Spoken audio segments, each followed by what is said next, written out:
This beat was produced by AtomicBeats.com. There's always somebody who really wants to make you fall, but you can rise above it all. Don't listen to the lies that try to make you feel so small, 'cause you're a hurricane and you're riding through the storm, riding through the storm. I take a hit of the hay to ease the pain, wondering whether it's better to put a hole in my brain, 'cause a hollow bottle just ain't the same. I need a full body Novocaine. If this thing they call life is all a game, I quit, fuck it, all y'all can play. Everyone just skips me anyway. I'm sick of eating off the bottom of the food chain. It's enough to drive a man insane. Where do you go when there's nowhere in this world you belong? Everything you love is either dead or gone. When you've done so much wrong that anymore you and the devil can't even get along. So it's no wonder that I turn to song to cope with all this shit. There's a reason why I'm pissed, there's a reason why I spit, there's a reason why I sit hour after hour wondering if it's all worth it. There's always somebody who really wants to make you fall, but you can rise above it all. Don't listen to the lies that try to make you feel so small, 'cause you're a hurricane and you're riding through the storm, riding through the storm. When I was little, I had a vision that when I spoke, yeah, people would listen. But I was born in the life of lower class prison. Poverty's like narcolepsy, you stuck in that position. But I made a decision that I'd never quit, I'd never walk away like my fucking father did. And even though every day I was hit more than a little bit and told daily I'd never amount to shit, I brushed it off like toothpaste. Rule of thumb is everyone's two-faced. I learned quick that dreams are made of failure, hate, rage, and a two-stand pillowcase. Shit, I remember doing shows in my hometown, seeing 5 or 6 people standing around. DJs fucking with me, turn the interface down, and the demos that I pass out thrown on the ground. Damn, the waves hell. There's always somebody who really wants to make you fall, but you can rise above it all. Don't listen to the lies that try to make you feel so small, 'cause you're a hurricane and you're riding through the storm, riding through the storm. Fuck, not again. I feel nested, woke up from another dream, wetted and sweated. I can see right where this is headed, straight for Armageddon. My head is shredded, feels like I'm death-bedded, like I'm meth-headed. That regretted picking up a sedative, 'cause it's close to the same, at the least a relative. I put my everything in this, more than anybody know. I put my blood, sweat, and soul into my grow. You might call it flow, but I call it anger control. If you took the time to listen to my lyrics as a whole, you know what I mean, this ain't no fucking joke. 'Cause your jaw be on the flow like whoa. Oh my God, I keep time like a church bell. But how I get them to feel how I felt. Scratch, claw, scream, yell, like Lucifer himself is what they want, so fucking give them There's hell. always somebody who really wants to make you fall, but you can rise above it all. Don't listen to the lies that try to make you feel so small, 'cause you're a hurricane and you're riding through the storm, riding through the storm.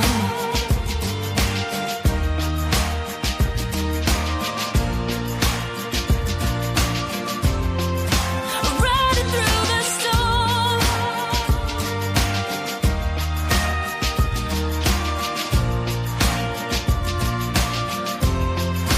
Riding through the storm.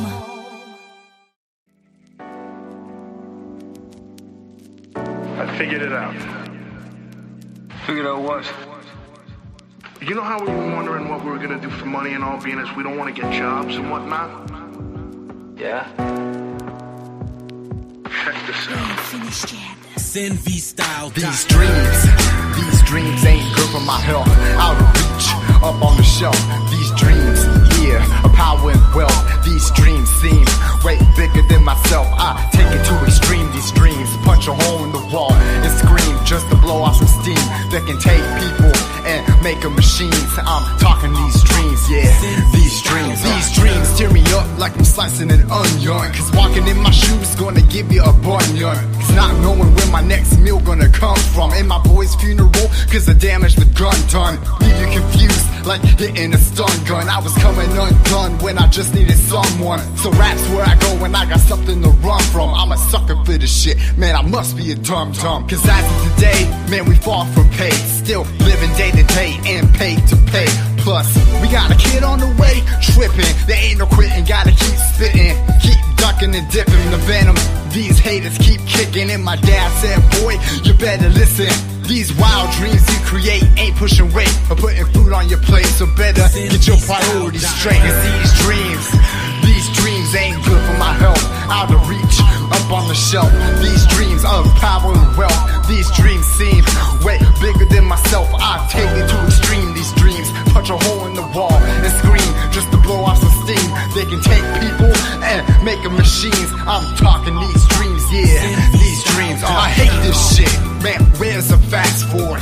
I want a life filled with money and passports. Not a worry in the world, 2 feet on the dashboard. Like what the fuck, man, is that too much to ask for? Got a $20 bill, I can spot you. All you do, homie, is ask. I got you, got the look for this shit. Right down to the tattoos, more talent than most. Yeah, I got that too. I've been breaking my spine for this rhyme. Tried to go to college, but my dad wouldn't co-sign. The only thing that I can truly call mine is my studio, which, by the way, I bought a piece at a time. Ugh, but fuck 'em. I wanna feel the heat of pushing the deadline. I wanna be heard way more than I shine. Just sit back, watch the money grow straight benign. Recline, kick back, and just soak up the sunshine. These dreams ain't good for my health. Out of reach, up on the shelf. These dreams of power and wealth. These dreams seem way bigger than myself. I take it to extreme. These dreams punch a hole in the wall and scream just to blow off some steam. They can take people and make them machines. I'm talking these dreams, yeah, these dreams,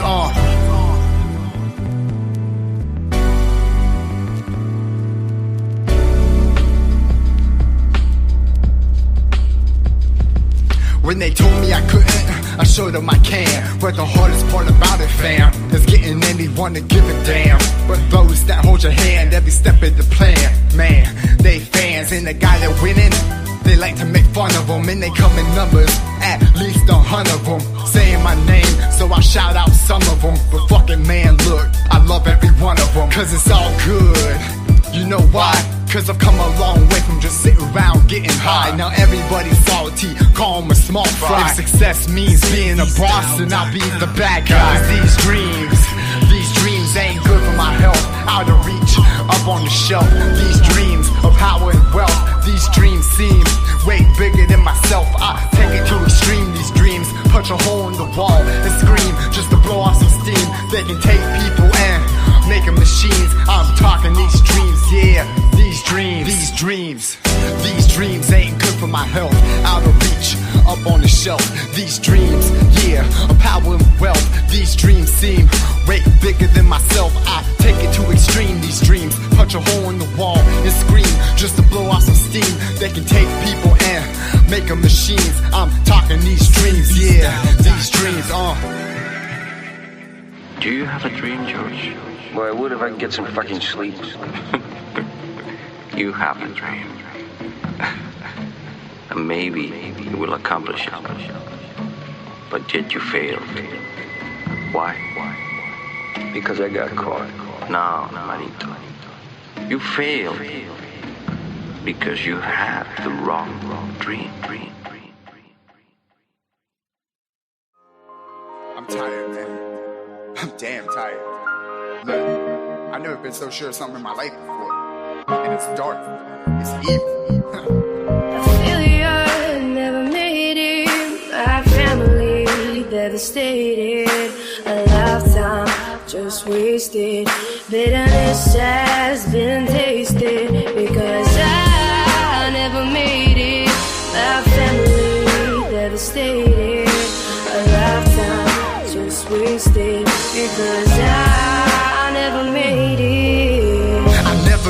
it, cause I'm trapped in a bubble. My whole career's been built out of ashes and rubble. It's muddled, my shining moments, yeah, I've had a couple, but the vision of my career may be just a little bit subtle. Cause Hollywood, it's a jungle, that's a completely different mud puddle. They'll strap you to the muzzle and tie you down with a belt buckle. But if that's which one, you'll better know how to juggle, cause you show them the least amount of trouble. They'll throw you more curves than a mother jigsaw puzzle. But what do I go and do? I flex and show my muscle, walk right up to the game and hit that in the face with a shovel. But during this struggle, I can't lie, I got knocked on the muckle of times and walked away from the fight with bloody knuckles. Then chuckle, so you think you ready to rap just cause of all the you might have smuggled? Take a seat with all the other pricks beyond befuddled. Think you played your cards right, you better reshuffle. I'm telling you now, put the mic down, turn your around and go back to your girlfriend that likes to cuddle. Failure, never made it. My family devastated. A lifetime just wasted. Bitterness has been tasted because I never made it. My family devastated. A lifetime just wasted because I never made it. Listen up, Ingrid, yeah, cause I'm talking to you. All we can trust is each other now, boo. Now I know what Drake meant too. No new friends, no new friends, no new. Cause these people wanna see you split in two. God, what I get us into? We got a story, now it's being written anew. Our dreams are coming true. I mean, God, girl, who knew? Even in lieu of all the times of being screwed and all the ado that I was put through, I'm still making a reality of the dreams that I pursue. I don't mean to speak for you, but I'm shocking them more than Pikachu. But don't worry, your pretty little face, boo. I want you to know that I can see right through all the lies a man likes to tell you. For the first time in history, they're bitten off more than they can chew. I promise you, I'll never sell my soul for worldly wounds. I'll scream it and mute you until my face is blue. They want problems, best believe I brew a hella homemade batch of beef stew. Their lurks don't run out like a worn out brake shoe. Failure, never made it. My family devastated. A lifetime just wasted. Bitterness has been tasted because I never made it.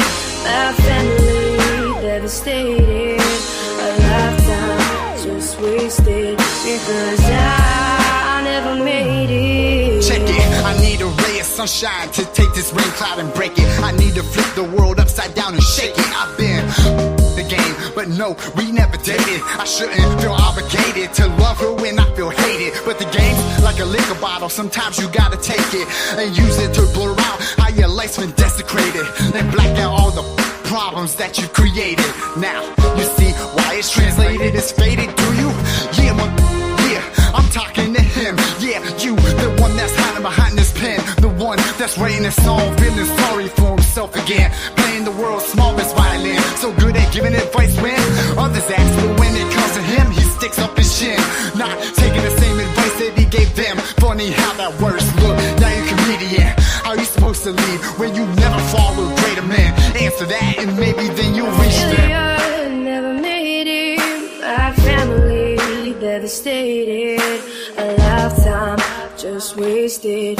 Bitterness has been tasted because I never made it. My family devastated. A lifetime just wasted because I never made it.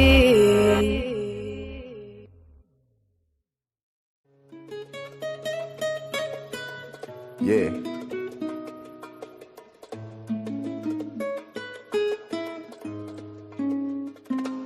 You know, it's funny, man. The thing about love is when you got them, you take for granted what it is. Then when you don't have them, you think about what you were. Like every time I think of it, every time I hear that song, smell that perfume, see that picture, here come the memories. Hey, yo, we were. I was in my late teens, she was almost 18. Back when we were dating, I was anticipating her cheating, cause a certain someone was very persuading. Plus, all the rumors that were circulating were making me lose her and my mind at the same time, to the point that I'm literally shaking, breaking. I was mistaken, cause it was lust. They just sit back and watch us masturbating. And even though she said she didn't do it, I still fed into it. Guess I didn't put my head into it. it like I should've, damn. But shoulda, coulda, woulda, man, cause it's gone, dissolved, just like I can see you hiding behind that fake smile. You don't see all the while that I made you all the way down to your hairstyle. But that was that, what we were, not what we are. Cause you catching fireflies in the dark, and I got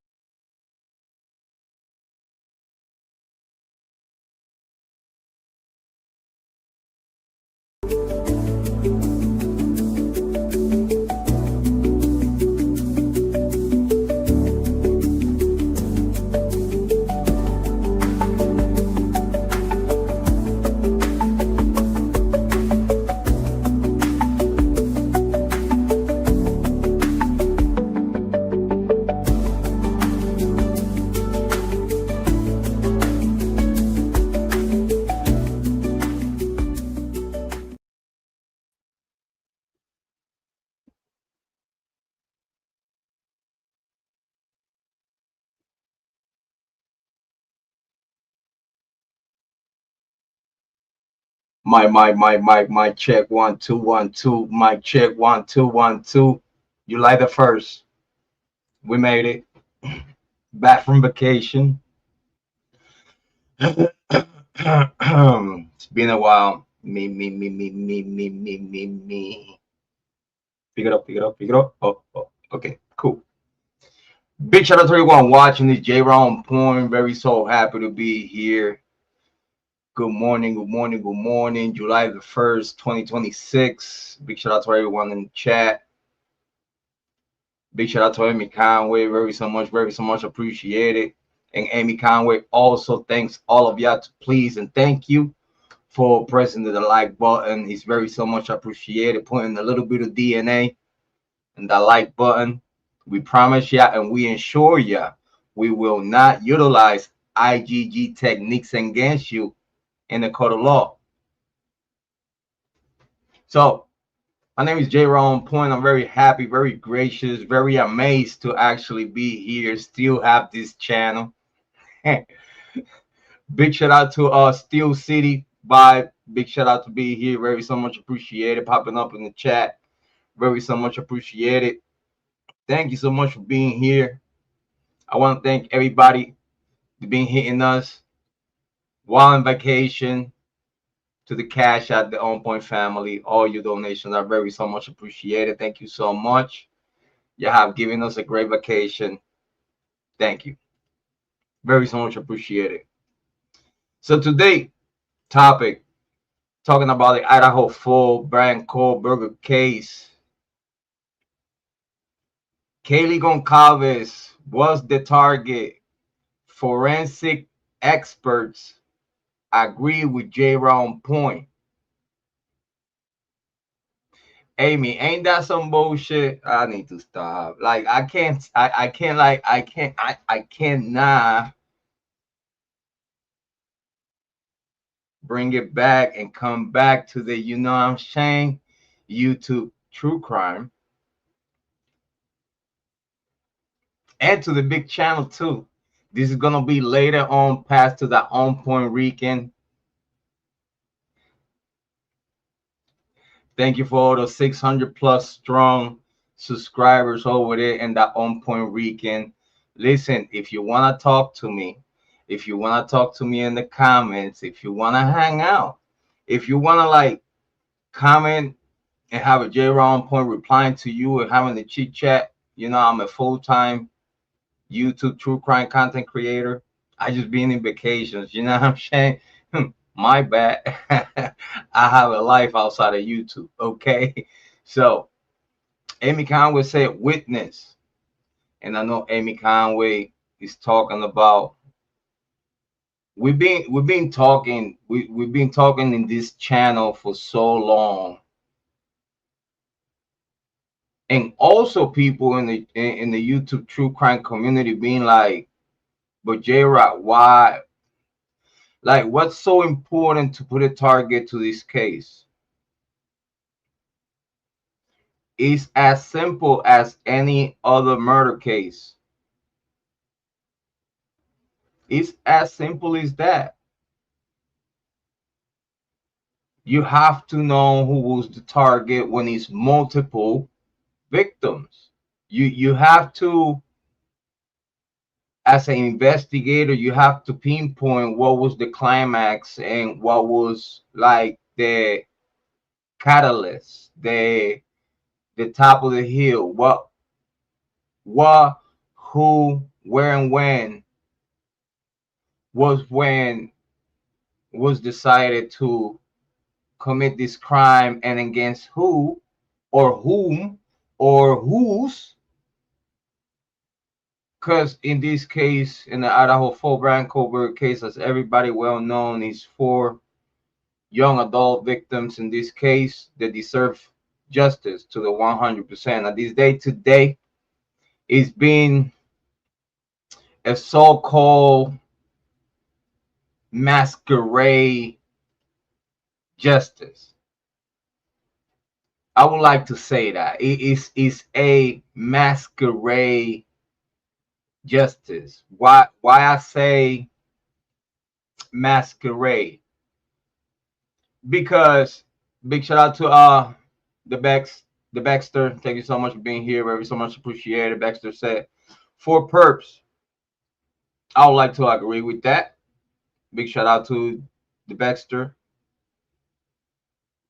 I would like to agree with that. And sure, at this day today, what we have gathered and look into it, for sure, we could have an opinion that 4 assailants, like 4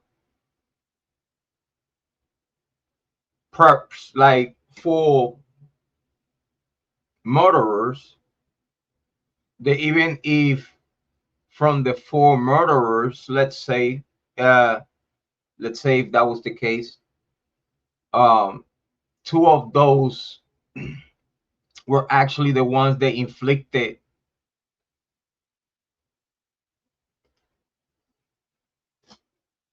the final fatal blows, but it's other people. And what we mentioned, the number 4 in this case,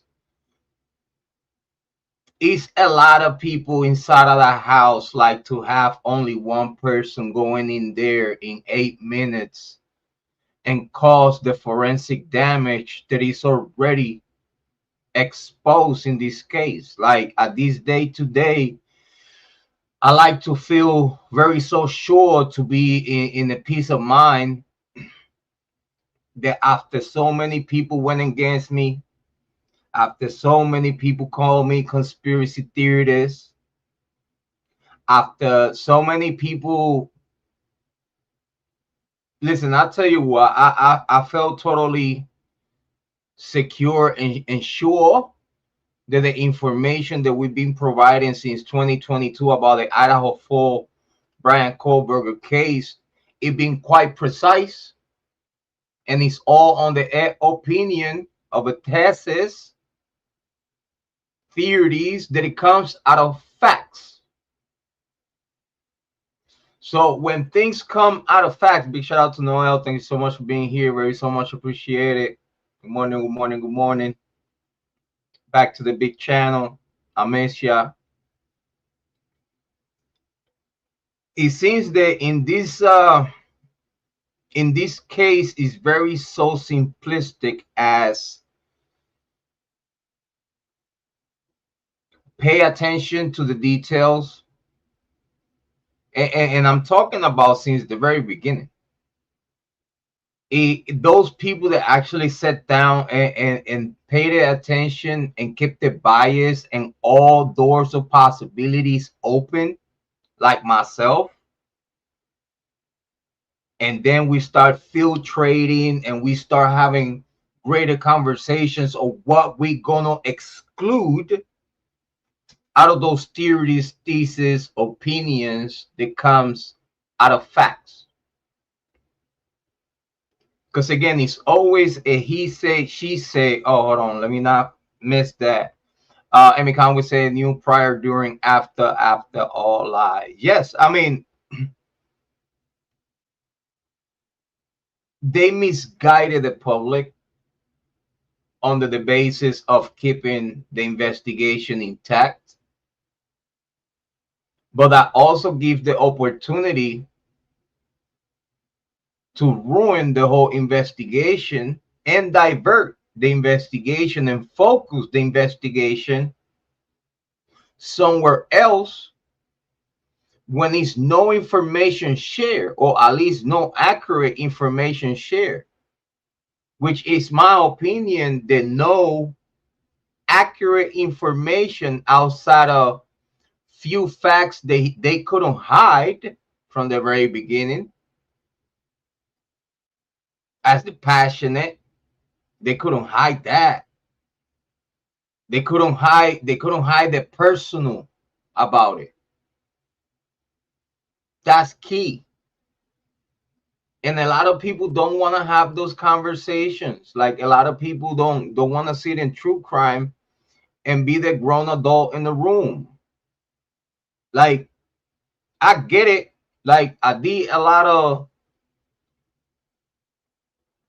instigating in my beginnings in the true crime community. I admit that. You know, it is no hiding. All the videos, live streams, everything is out there. So at this day today, I cannot hide that there's such an instigator that I was back in the days in my beginnings in the true crime community. But I have not lost the fire. It's just that I know when to fire when time is right. You know, no long ago I had me a little rant, you know, about Harsh. I had me a little rant when he was like trying to give a pat on the back to Ryan Upchurch. I had to rant. I had to do it. Listen, Harsh Reality know if I have something to say, I gotta say it. I rather to say it in the open form. So if some way somehow he get to hear it, at least he know how I feel about him. And he's no hiding that shit. You know what I mean? And my opinion is very solid. I don't flip-flop. Like everybody seeing here in YouTube True Crime, since my very beginnings, I don't flip-flop. If I support you, I support you. With Harsh, he's like, hey, I just, what can I say? Like, I guess when people get famous, they change. Hey, that's okay. I promise, if I ever become famous, like nationwide type of, I'll stay the same. Like, I mean, I'll be better. I'll get better. It's only room and very high ceiling for me to reach a greater way of performance for the true crime community. And I admit that. I could always be a better YouTube true crime content creator, and there's really plenty of discussions that we could have about that. I get it. But also it hit different when people get to grow. When people get to grow and being able to have conversations. And in the true crime community, I'm open to have conversations with everyone in the community. And big shout out to those that at this day today still support me. Thank you so much, so much appreciate it. I want to send a shout out to Kathy from the Indie Zones. We're gonna have a little listening to Kathy from the Indie Zone. I want to send Kathy from the Indie Zone a big major shout out. As always, Kathy from the Indie Zone, very on point, absolutely and amazingly on point. I want everybody to go and please go and subscribe to Kathy from the Indie Zone. If any one of the moderators here in the chat could get the link real quick for her channel and post it in the chat, it'll be very so much appreciated. Big shout out to Amy Conway, all the other moderators like Jane, Joanne, Kathleen, Cindy, Megan, and many others in the YouTube true crime community that are moderators of here, your channel, your favorite true crime channel, Jrod on point.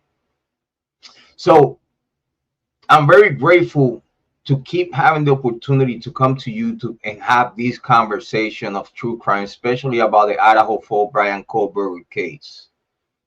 Since very early stages of this case, we had the conversation many times about the great, and this is like in the very beginning. Thank you so much, Amy. Very so much. Appreciate it. Thank you, thank you, thank you, thank you. Please, everybody, go and subscribe to Kathy from the Indie Zone. Thank you, Amy Conway. Very so much appreciate it. As always, you are amazing. Make sure everybody also go and subscribe to Amy Conway.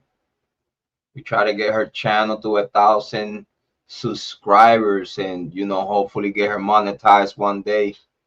That'll be amazing. Very so much appreciate it. So yes, we're going to share a little bit of Kathy from the Indie Zone in our show for in a little bit, because it's important to support those YouTube true crime content creators that are doing an amazing work. Great conversations, very digestible, very smart, very polite. It's a great conversation all the time at Kathy from the Indie Zone. I want to make sure everybody understand that she's amazing, and she definitely appreciate every subscriber.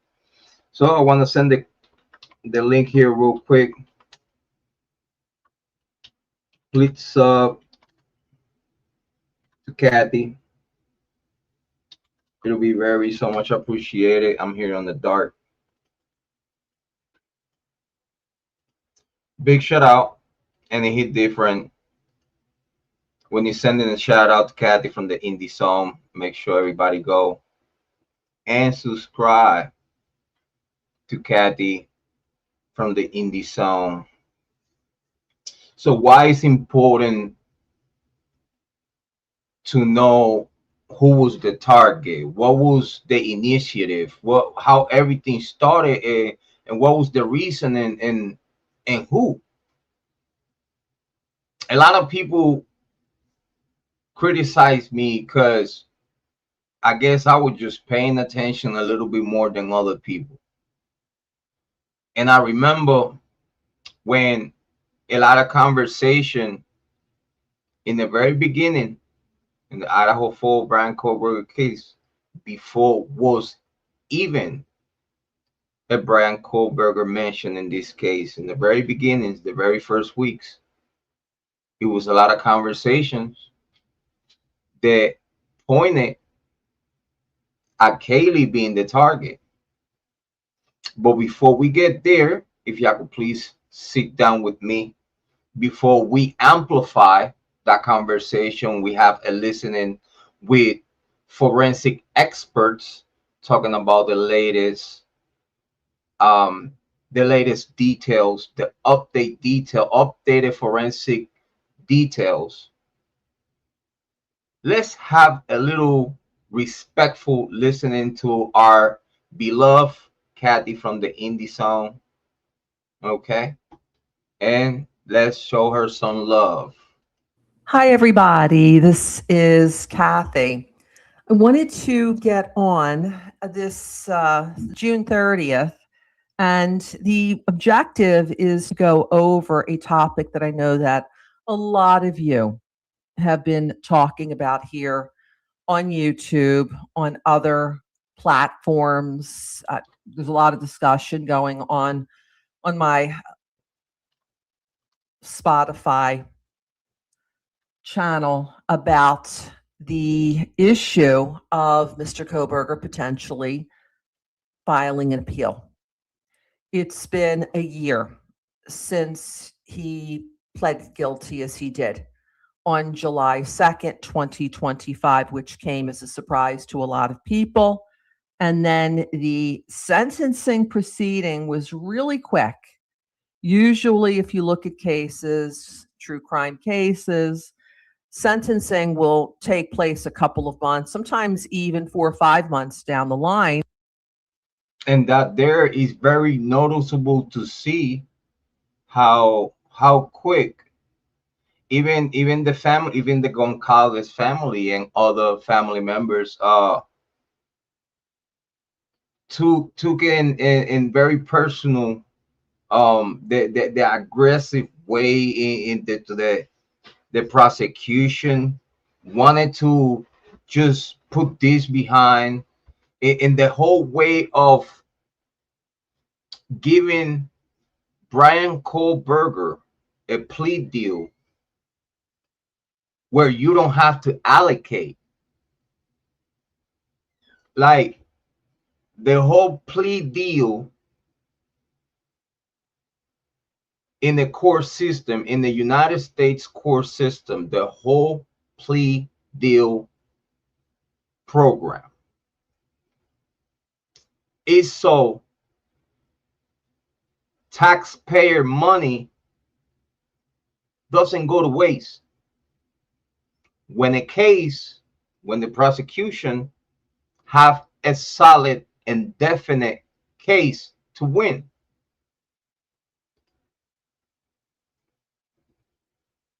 So when the prosecution have a solid, undisputed case to win,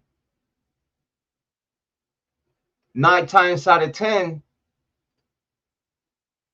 prosecution is going to render a plea deal which is going to be on benefit of the prosecution. Yes, for the defendant to take the deal is some benefits out of that, but it's made. Big shout out to Sars Equinox. Thank you so much for being here. Very so much appreciate it. Amy Khan would say vulgar language is not yes, allowing court him didn't pre-read. Yes, Hitler had a circus, in my opinion. What Hitler had that day in sentencing was a circus, was a crime circus, a joke, no pun intended. Wink, wink. Going back to what a whole plea deal is all about in the criminal system in the United States of America. When you give a defendant a plea deal, I'm telling you as prosecution, you know and I know you cook. You know and I know that you need me more than I need you.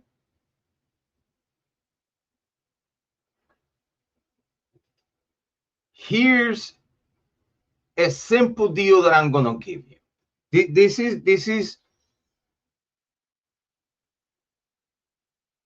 we're trying to give closure to the victim's family. Let me repeat in case you didn't hear me because you was looking away.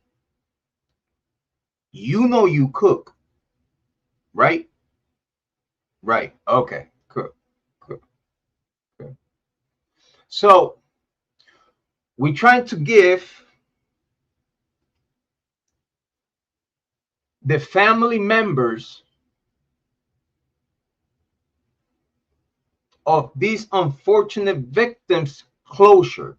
So that means, well, in this case, due to the Bryan Kohberger did not have no attachments whatsoever to the victims,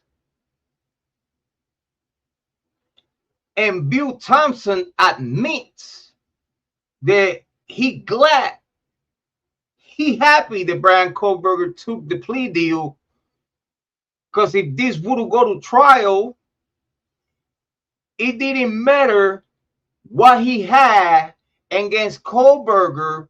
He couldn't prove that Bryan Kohberger was ever inside of the house. It didn't matter what he had at the moment he signed the plea deal. I hope the 33 of y'all that are here right now are listening. Let me pause for a second. Sir Equino say, to these Moscow dirtbags, the greater good is determined by who got the money. I understand that. A Curious Roars, big shout out to you. Thank you so much for being here. Very so much appreciated. Always great to see you, my friend. Hugs to you, Jrod. Very so much appreciated. Thank you so much for being here. It's all for y'all. Very so much appreciated for all of y'all to be here in the day today. Thank you so much. In my comeback to the big channel, in my comeback after vacations.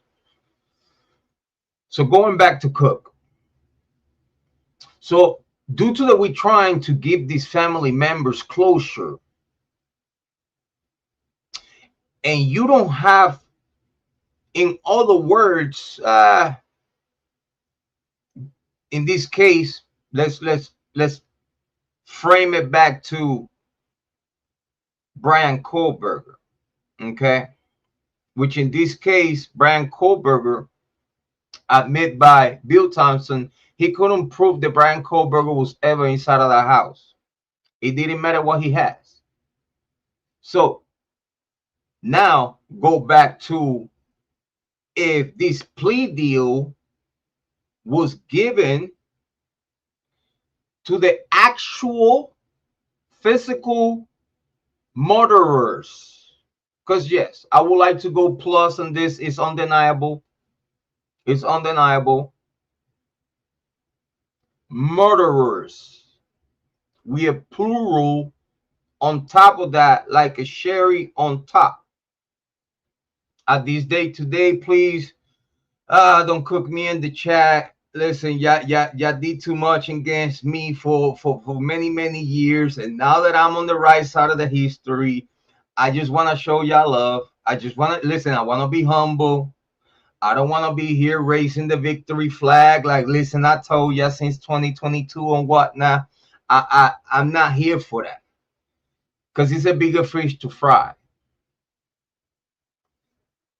It's bigger fishes to fry. So if this plea deal was given to the peoples that actually committed this crime, the whole purpose of a plea deal is for you to finish the T and dot the Y's and the I's. Cross your T's, dot your I's. That's all is there to do when a plea deal is on the table. That means you cook. We have all evidence we need. Now, the only thing that we want from you is the allocation of the whole story. Why? Big shout out to Kaylee. Thank you so much for being here. Very so much appreciated. Much love to Kaylee. Thank you so much for being here. Big shout out to our moderators. Big shout out to our subscribers. Thank you so much for being here. Very so much appreciated. So the whole plea deal program in United States of America court system is so the family members, knowing you or not knowing you, you are going to give in closure of why. Like it or not, we are going to learn as community, as we the people, the reasons why this horrendous crime was committed. So further upon, we could all learn as community the do's, the don'ts, and study. And as community together learn the criminal mind, so we could protect ourselves from further harm. So if from that situation, for some apparent reason might have tail in the future, we'll know from who is coming from, because we have the whole story. And if it's multiple other peoples in the story that were not caught, but at least we learned the story, and then we know that something else is lingering after this, we could take precautions. The whole point of transparency in the criminal court system is for everyone, family members of the victims, and us, we the people, the community, all over around the world, through these true crime cases, learn the do's, the don'ts, and how to prepare, how to mitigate, and how to avoid, and how to prevent future harm upon us. This is the whole big old deal of clarity. This is the whole deal when a plea deal is put on the table. It's because prosecution have you cook. So you, as the defendant, now becoming guilty by your own admission, you are going to tell us the story with details. Oh, and please make it make sense and allocate properly and accordingly, swiftly, so that way we'll be satisfied with your story. The judge be satisfied with the story. The jury, well, you don't need the jury in this moment because it be between the judge and the parties. I get that. But everyone will be satisfied having the proper allocation and story of the bottom line of why we here.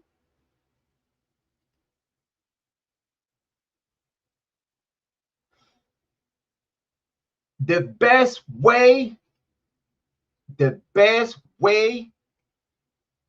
for a criminal case to disappear from the frequencies of the media, internet, or YouTube true crime. Do you want to know the secret?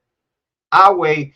Give me a 1 in the chat if you want to know the secret of how to bury a case so it will never be talked about in YouTube true crime, because there's nothing else to talk about. Give me a 1 in the chat if you want the secret. Give me a 2 if you don't want it. I'll still give it to you. We got a number 1 already. While we get the response in the chat, Curious Rose said, who has so much power that they have kept an entire town and university legal system stay in silent? It was a quiet night. Yes. The whole neighborhood were home in bed by 9. No one admits to knowing Kaylee. But you see, that's exactly the story that they put out on the table. And I totally agree with you in the story that they bring into us. Like that story, that right there don't make sense, because I'm going to tell you right now, that was one of, if you ask me, one of the biggest party days before going back home for Christmas. Is around those times. You know what I'm saying? So no one was in bed by 9 o'clock at night. Everybody, listen, by 9 o'clock at night, in my opinion, everybody was drunk already. You know what I'm saying? Played all night. You know what I mean? And domestic violence calls, they got ignored and shit like that. Yeah, you know, it's a whole story. So for those that give me the ones, Curious World said the entire case is full of red flags for days. Yes, I totally agree with you, Rose. Totally agree with you. Sir Equinox, Kate Lynn, Amy Conway, big shout out to you, very so much appreciated. So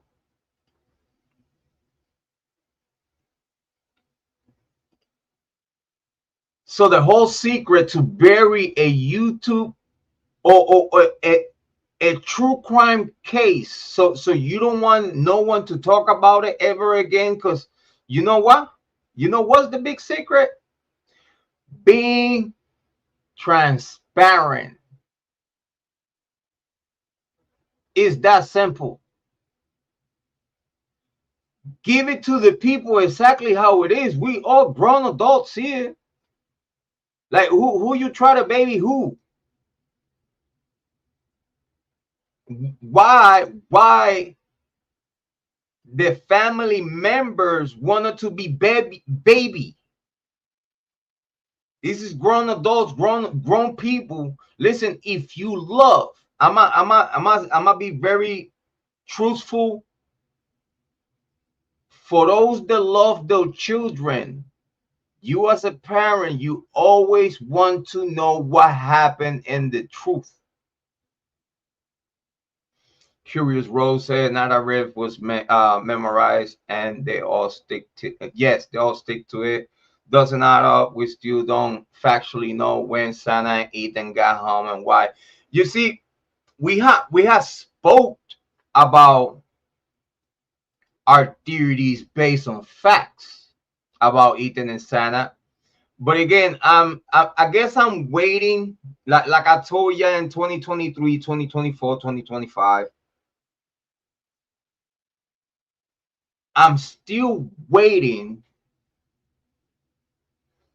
for everything to be in the wide open, because no one is going to tell us they did not know where Ethan and Santa was. That's impossible. What we could take out of that is that for some apparent reason, it was convenient for them to X out 86 out, start 86, Ethan and Santa location and where and when to throw, to also utilize that and other techniques as, Santa was on her cell phone up to this time or whatnot. She made an order for food and yada yada yada yada, like that stuff no one else could have done for her while she was dead already. Like it's tactics to throw off a time of death. And it's as simple as the police not talking about it. Because I want to remind for those in the chat that probably forgot. I spoke over the phone with Brett Payne. And I personally told him about where Ethan and Santa was and the way that he could confirm that. Because, again, I'm talking to him like I'm helping him. While the whole time inside of my head, I already know that they know this. How can Kara Kernodle, how can Kara Norrington, sorry, Kara, my apologies. But how Kara Norrington know that her daughter has Apple Pay and a GPS tracker app, and due to that she have Apple products, technically her location was available 24/7.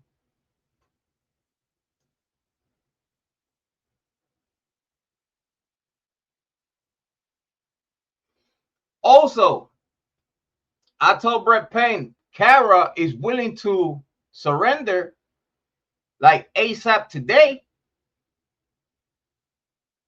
because she want to talk to you about what we know already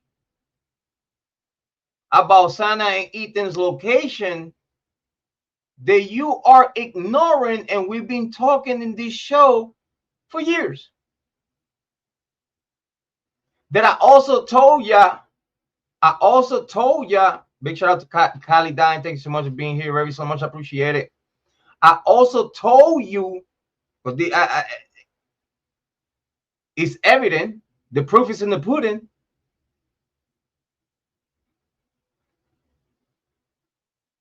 that while you seeing Kaylee and Maddie in the grub truck footage, you also seeing Ethan and Santa on plain sight with their friends,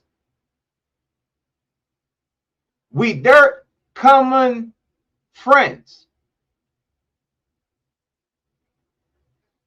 We have a Cara Norrington, mother of Santa Carnoto, telling me, not just over the phone, email, text, comment on the video where I highlighted Santa and Ethan. And Cara Norrington said, Jrod, that's my daughter. That's her boyfriend.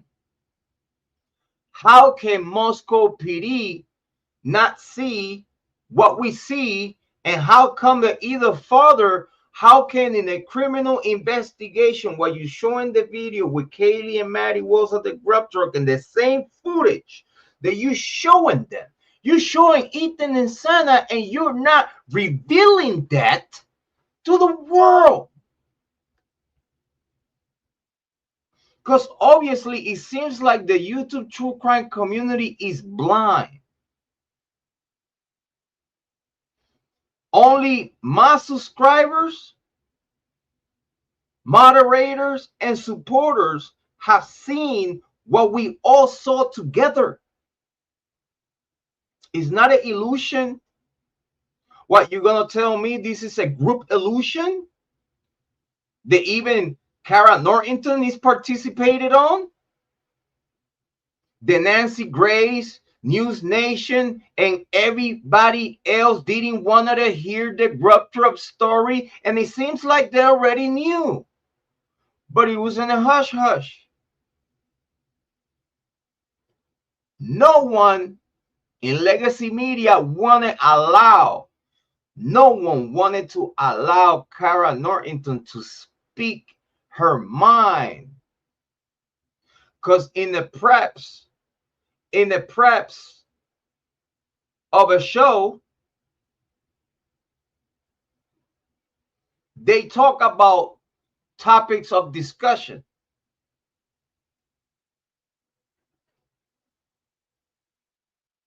They prepare what they're going to show to the public. Many times Cara told me that she told them about the grub truck footage, that she wanted to talk about the grub truck footage. She wanted to point at who she's saying that that's Ethan and Santa, that we all both saying in our community say that's Ethan and Santa.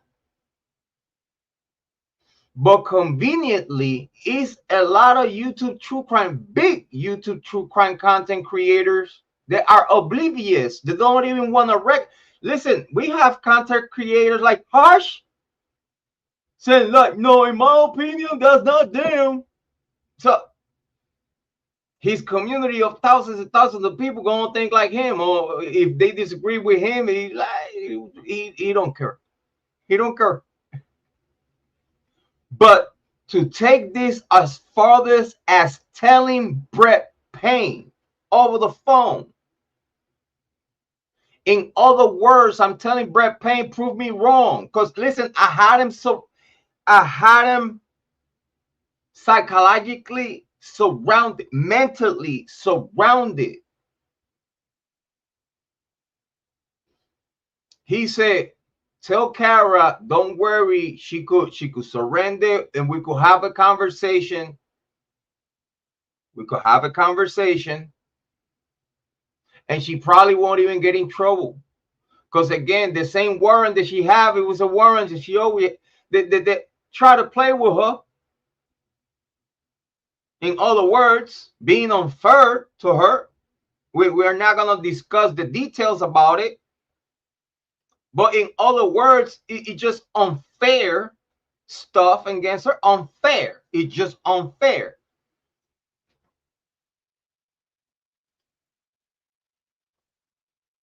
And she's willing to, because I don't know, people forgot that, y'all forgot that what she's being interviewed in Legacy Media, you know, apparently, allegedly, she had a warrant, which she had. But she was not trying to run away, you know, she just lost a daughter. Now she tried to find out what happened. And me as a parent, if unfortunately I was on the run and my child died, like, listen, I'll be on the run forever until either I catch who did it or I find out who did it, and then I surrender myself telling the cops who did it. You know what I'm saying? But no one can blame Kara for the decisions that she took, okay? And big shout out to Kara. So also, Brett Payne said, like, okay, I could, whatever information, if I have information available about that detail, about Santa's receipts and whatnot. Remember, we're in the middle of an investigation, and I can tell you if we do or if we don't. Even Captain Dillinger. I spoke with Captain Dillinger that he's the chief now. When he was the captain, was not the chief. When he was the captain, I spoke with him too. And I told him about the grub truck.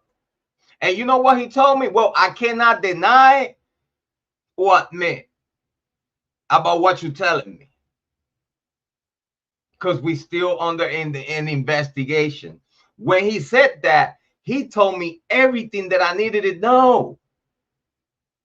And just in the way he said it.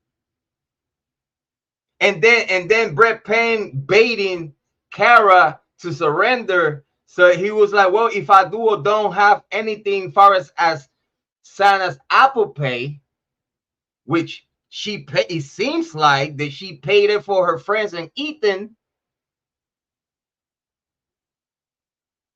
She said hi to the camera and everything. Hi, camera. Look at the camera and everything. And that's how Kara told me, that's my child.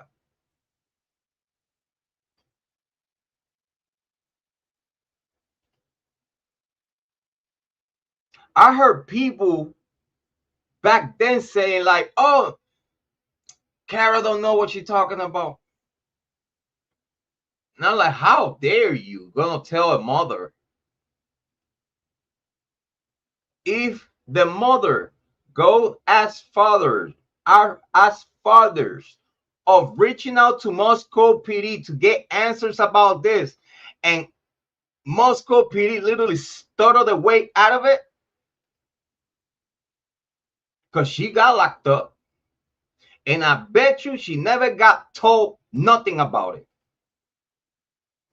After Kara comes out of jail, I don't know if they intimidated her in there or whatnot. I mean, I know that by the time she came out, she was doing way better than before. Her whole lifestyle changed, and she's doing amazing. Lord Jesus Christ believer and whatnot. And we love Kara, and we wish her nothing but the best luck on everything that she does in her future. But at the same time, she was totally changed after she came out. What was told to her or whatnot, I don't know.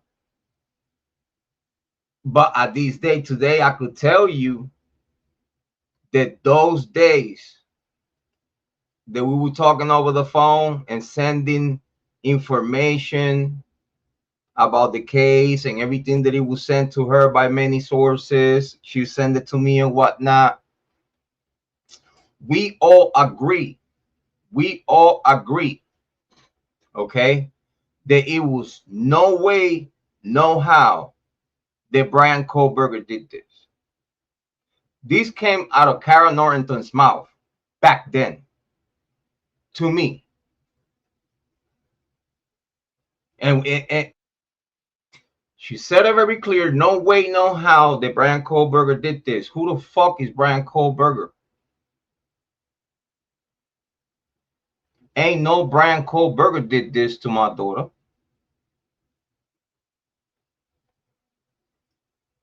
Kara said, I bet you my life, said to me, I bet you my life that the frat boys and the exes are behind this shit. She said it very clear. It's more chances for their peers and their friends, frat boys and sorority girls. It's more chance of them doing it than anyone else around the world. This is coming out of the words and mouth of Kara Norrington. And again, big shout out to Kara. We're still friends on Facebook. She'll see this. And she if she disagree with me now, she's able to say so. But back then,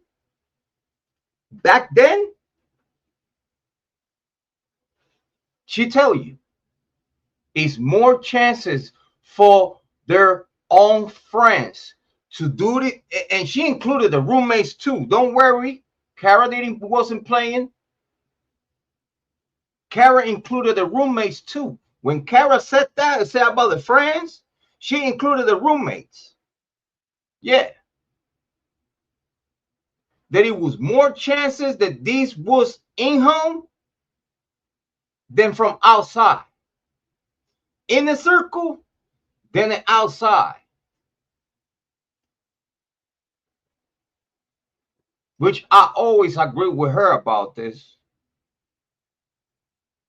Because here we have the institution of the University of Idaho, which in my opinion, they do not care. They do not care about the victims nor the criminals that committed this crime. They only, in my honest opinion, they're only saving their bottom line, which is the money and the assets. They just came out of a pandemic that they lost multi-million dollars through the shutdown. At this moment, when this case happened, when this massacre happened in 1122, they just came back to school first semester after lockdown. Do people understand that? Do people understand that when the Idaho folk happened in that locality, it was the first semester or the first trimester or whatever they want to call it, it was their first semester back from the pandemic.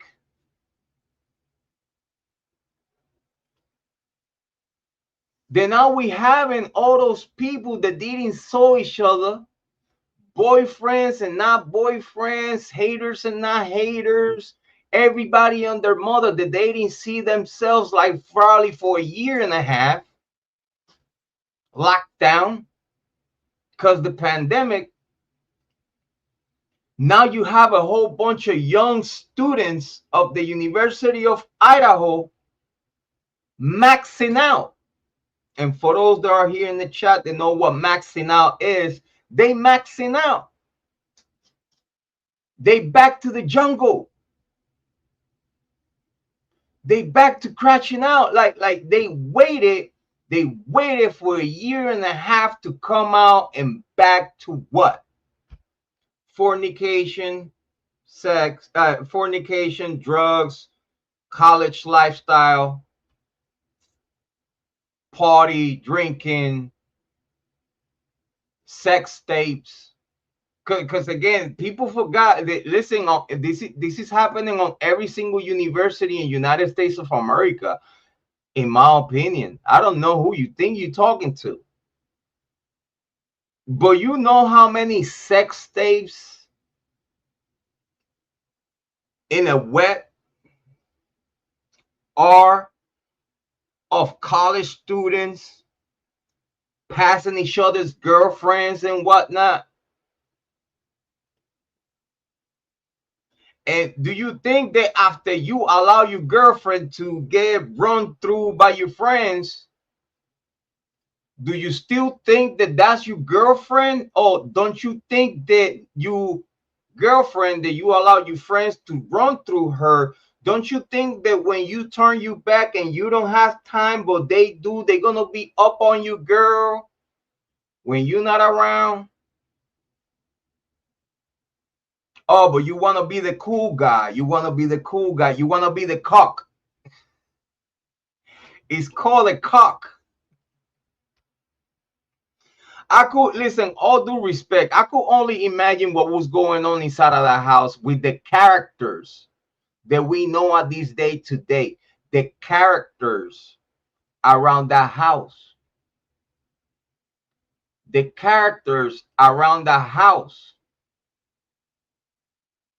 We told you a long time ago, and I don't know if Amy Conway's still here, but a long time ago I told you about Kaylee allegedly and apparently having an OnlyFans. Y'all fucking crucified me for that shit. I said this shit in 2022. The majority of y'all true crimers, y'all cooked me. Y'all cooked me. Well done. What the fuck are you talking about? From where you hear this, where you hear that, and da. And I told y'all, just wait. Just pay attention and listen to what I'm trying to give you. So when these come out, you don't feel super stupid. You don't feel like, damn, like, oh my God, it's 2026 and I just heard about this. Oh my God, where I've been. And I'm over here yelling from the top of my from the top of my lungs, losing my voice, telling y'all certain things that at this day today is all out. And I hate doing this. Like, listen, it happened in the Kylie Ronnie case. It happened. You know what I'm saying? A lot of people were saying, oh, Jrod, you don't know what you're talking about. And then when y'all realize, like, oh, shit,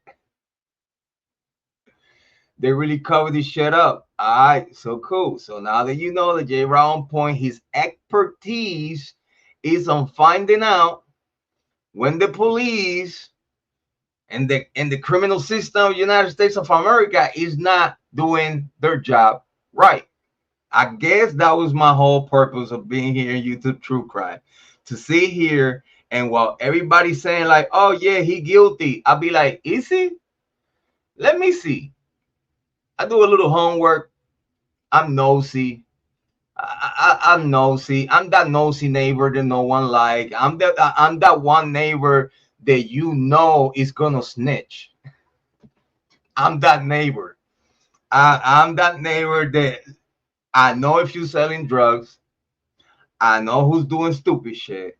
Like, listen, I'm that nosy neighbor, that concerned citizen, that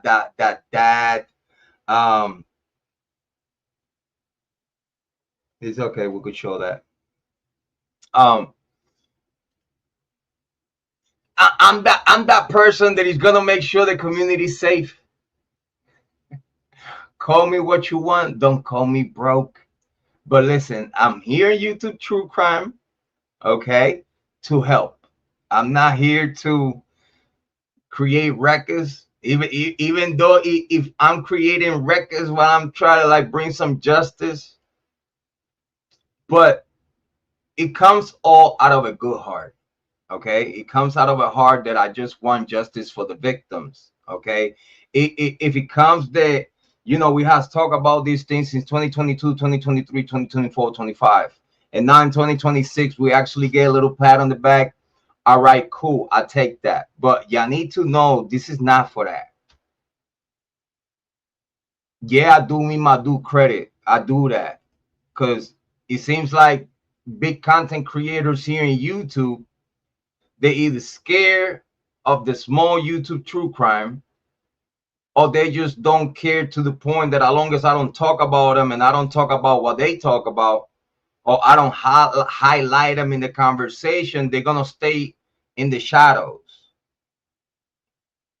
It's weird because I think y'all know me. I always like to help content creators. I always like to help, and I don't know, have conversations with the new generation of true crime and whatnot. You know what I'm saying? Like yeah, I got 2,000 plus subscribers.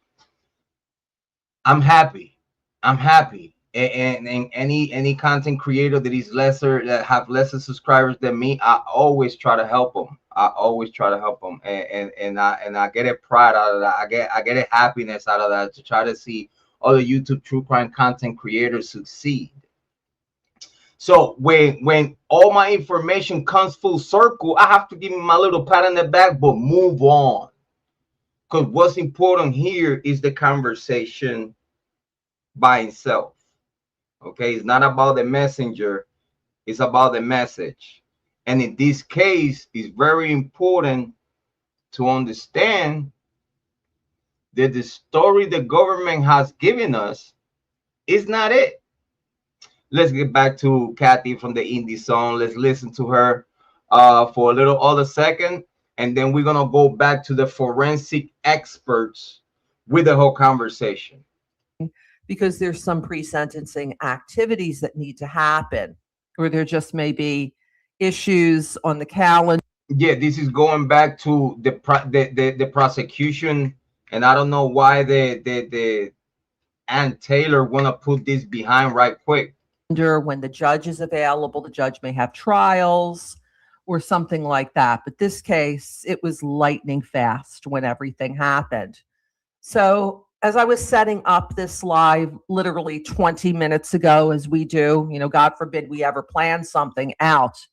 No, that's not how we roll. If we have something to say, we come out and say it. And I looked at the calendar and I said, holy moly, it is June 30th, 2026. It was a year ago, wasn't it? This very day, when people, I know I was planning to cover a trial in a case that was very highly sealed that I had covered for a number of years, that was supposed to start on August 18th. And when I say I was shocked to learn the news that it started as like a rumor, and then more and more people began speaking about it. And then finally there was some confirmation through different sources. And then by the time July 1st rolled around, then we got the notice of hearing for the next day for change of plea. I mean, it just happened so fast. So in addition to, we're going to be covering, today's topic is the 3 misnomers about Mr. Kohberger's potential filing of an appeal.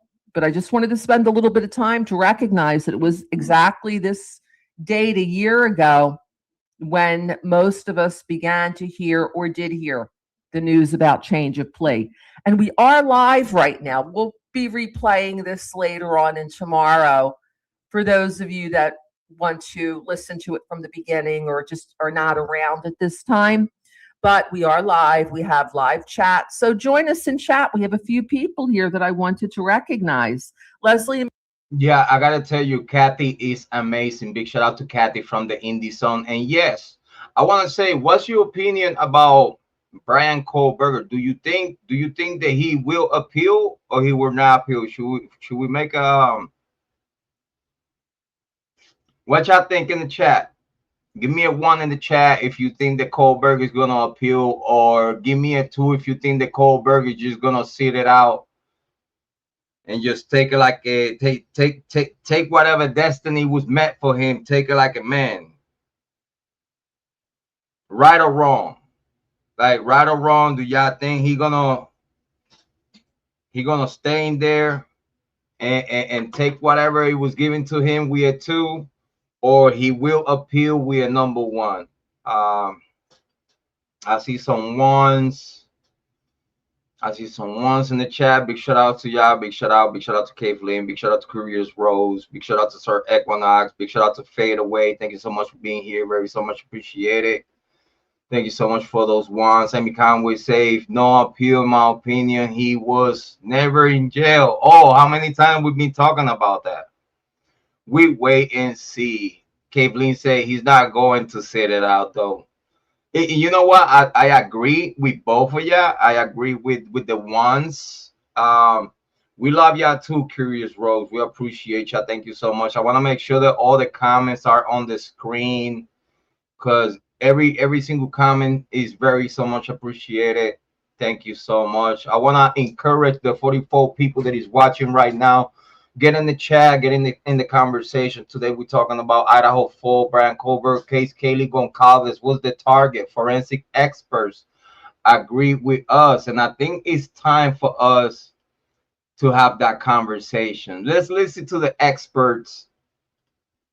Let's listen to the people that know what they're talking about. And also, I will let y'all know whenever I disagree with their takes and clarify whatever we see that is not concurrent. We'll give ya that opinion, and we'll pause when time is due. Big shout out to those ones in the chat. Very so much appreciated. Yeah, we was talking about, like, what about if Kohberger being part of this whole project? What about if Kohberger was willing participant and on this whole theater, and while we think that Bryan Kohberger is in jail, he was the whole time somewhere, probably in the mountains, in the log cabin, riding 4-wheelers, you know, probably shooting a gun, out there fishing on the lakes, getting some big old catfish. You know what I'm saying? Like we have to talk about that. You know, is some people out there that believe, well, if, let's say, Bryan Kohberger, for some chance, for some apparently situation, after Moscow PD and Pullman couldn't frame Brett Kopaka and got in smoke, then hold on, instead of trying to frame someone, you know, instead of grabbing someone and frame him about it, how about if just nicely we ask to someone that always wanted to work for us, and that'll be their best way in, kind of like an initiation. You know what I'm saying? Wink, wink. And here we have, by a pure coincidence, Bryan Kohberger, that also has a white Elantra. He's also from Pennsylvania. And if we go for an IGG, like we want to say, it's going to come from the same branch and roots where Brett Kopaka came from. You know, Pennsylvania, white European Caucasian, IGG certified. Find me one black guy that is being sentenced because IGG. Give me one black guy. And I have asked AI. I don't know what to tell me by now. AI cannot find not one black male that was caught with IGG. Give me one black male, black female. Give me one. Every single IGG comes back for white European male. Now you tell Offram. Now you tell Offram what that's all about.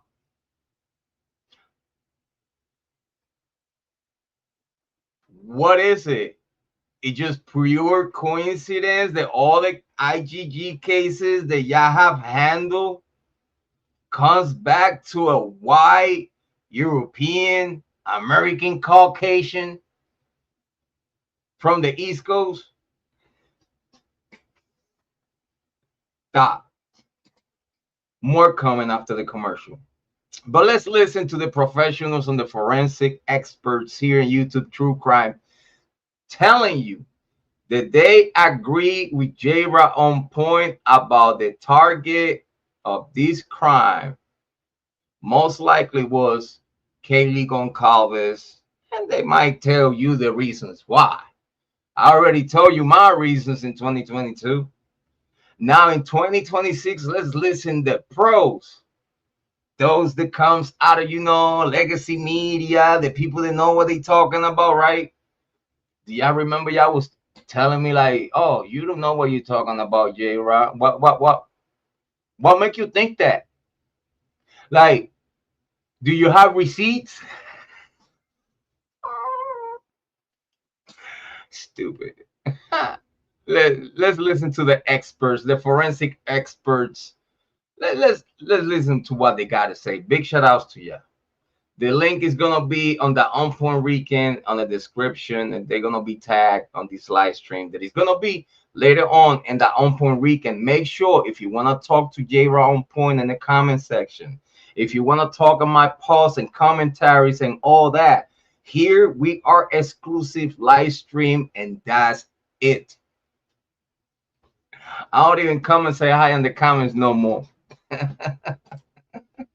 You want to talk to me? I always be in that On Point Weekend channel. You go and comment over there, and you're always gonna get a reply out of me. And please show love and support to the On Point Weekend channel.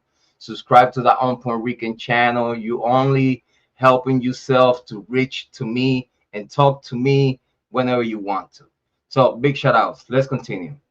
I didn't necessarily think, I guess, well, I think part of me thought that we would see autopsy reports at some point in time, and that, they've been kind of slow rolling a lot of things. Yeah. And what I think is that slow roll. Why I think there is the slow roll. Listen, Megan Marshall know where she fucked up. She knows.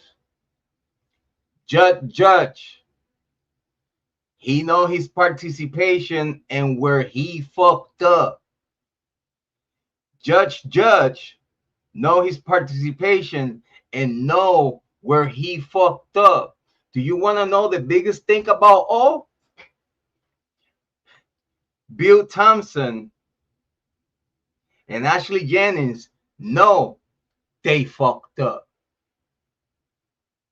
Moscow PD, the family members know they fucked up. The family members right now are suing WSU. The State University of Washington, they suing that university when they know they fucked up. All for a show. And now you're going to sit there as family members and deny the public the truth because you probably know the truth, and you probably know that the truth that is in court is not the truth. Because at this day today, we cannot spare the family members no more.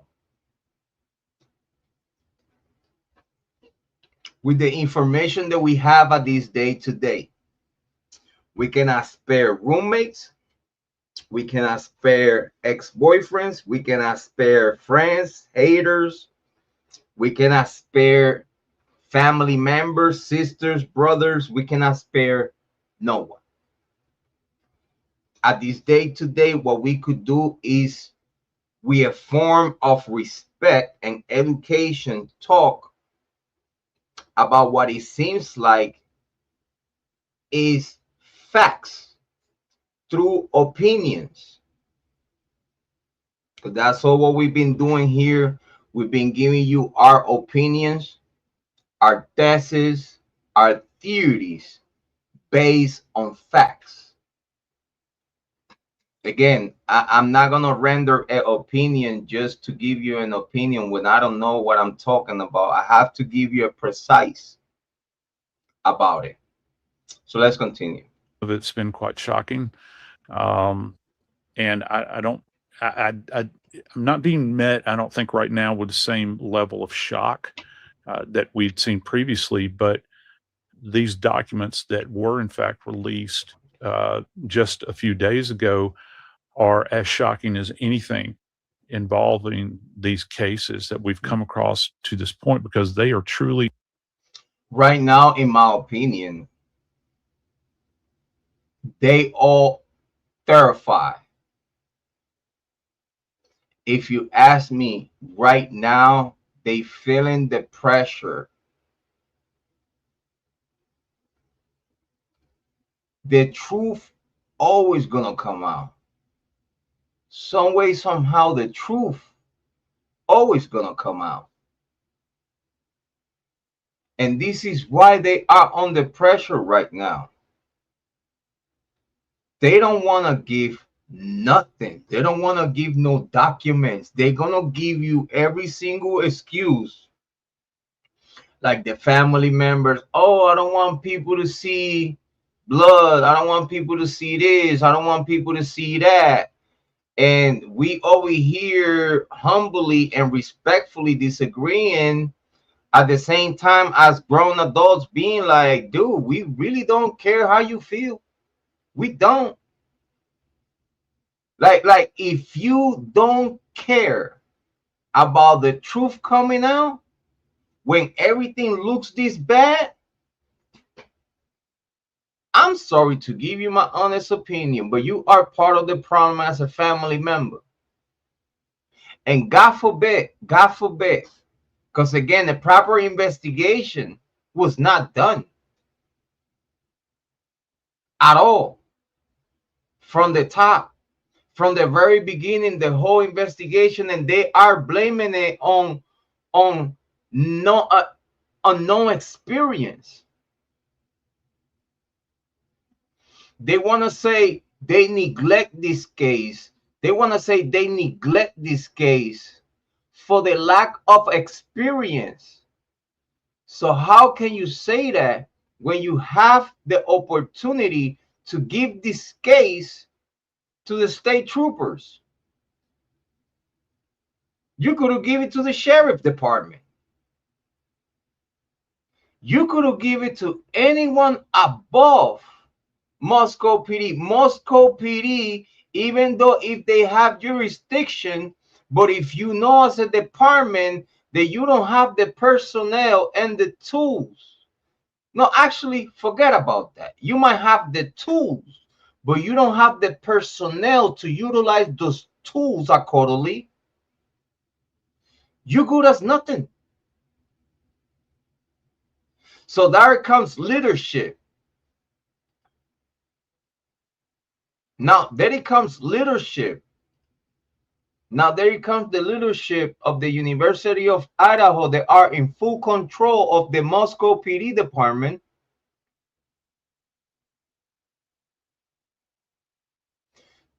Now the university, in my opinion, force Moscow PD to take this case when you have ISP on site. It was no reason for Moscow PD to force jurisdiction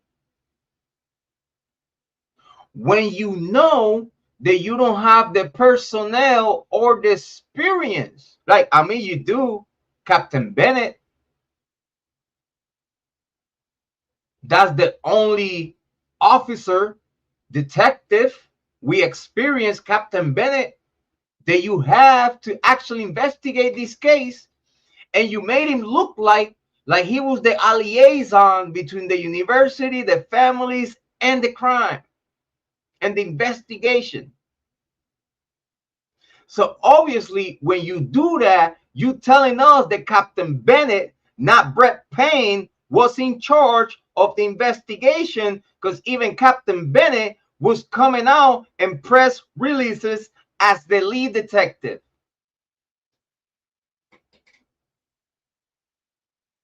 So wow, you want to take over a criminal case, saying that you have the man for the job and Captain Bennett. And probably, in my opinion, Captain Bennett saw what I wanted to do. Okay, I help you for the time being. And due to that, I seen that y'all forcing me to retire. It seems like y'all forcing me to retire, because I'm not going to lose my pension. I'm not going to lose credibility. I'm not going to lose no sleep just because y'all want to cover this crime.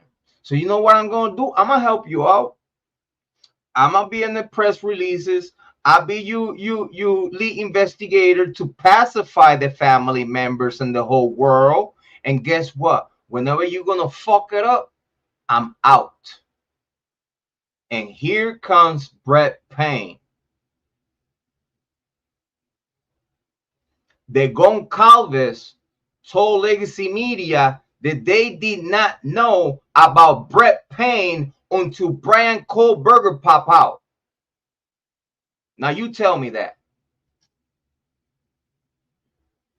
Now you tell me that the Goncalves family and Shannon Gray tells Legacy Media we did not know about Brett Payne until Bryan Kohberger got caught. Because the whole time we thinking it's Captain Bennett. No.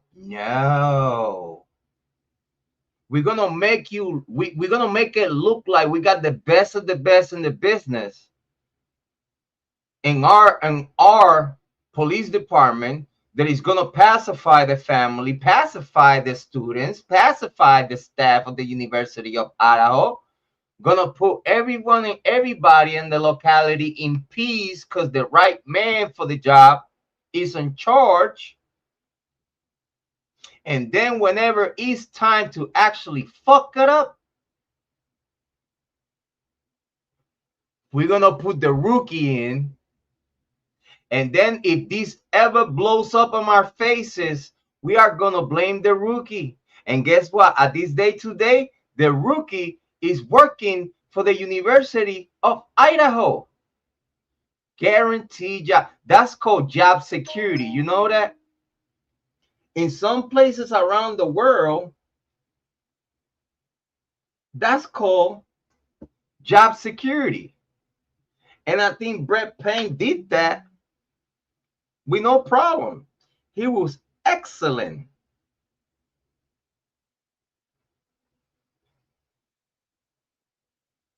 He was excellent doing his job. Because they definitely fucked this whole case up. Made it a hot potato. And then they started passing responsibilities to the FBI, to Maury, and everyone else. Oh, it's people that knows better than me. I don't know nothing. I was just signing the paperwork. That's what Brett Payne said in court, right? He said that he don't even remember all the details.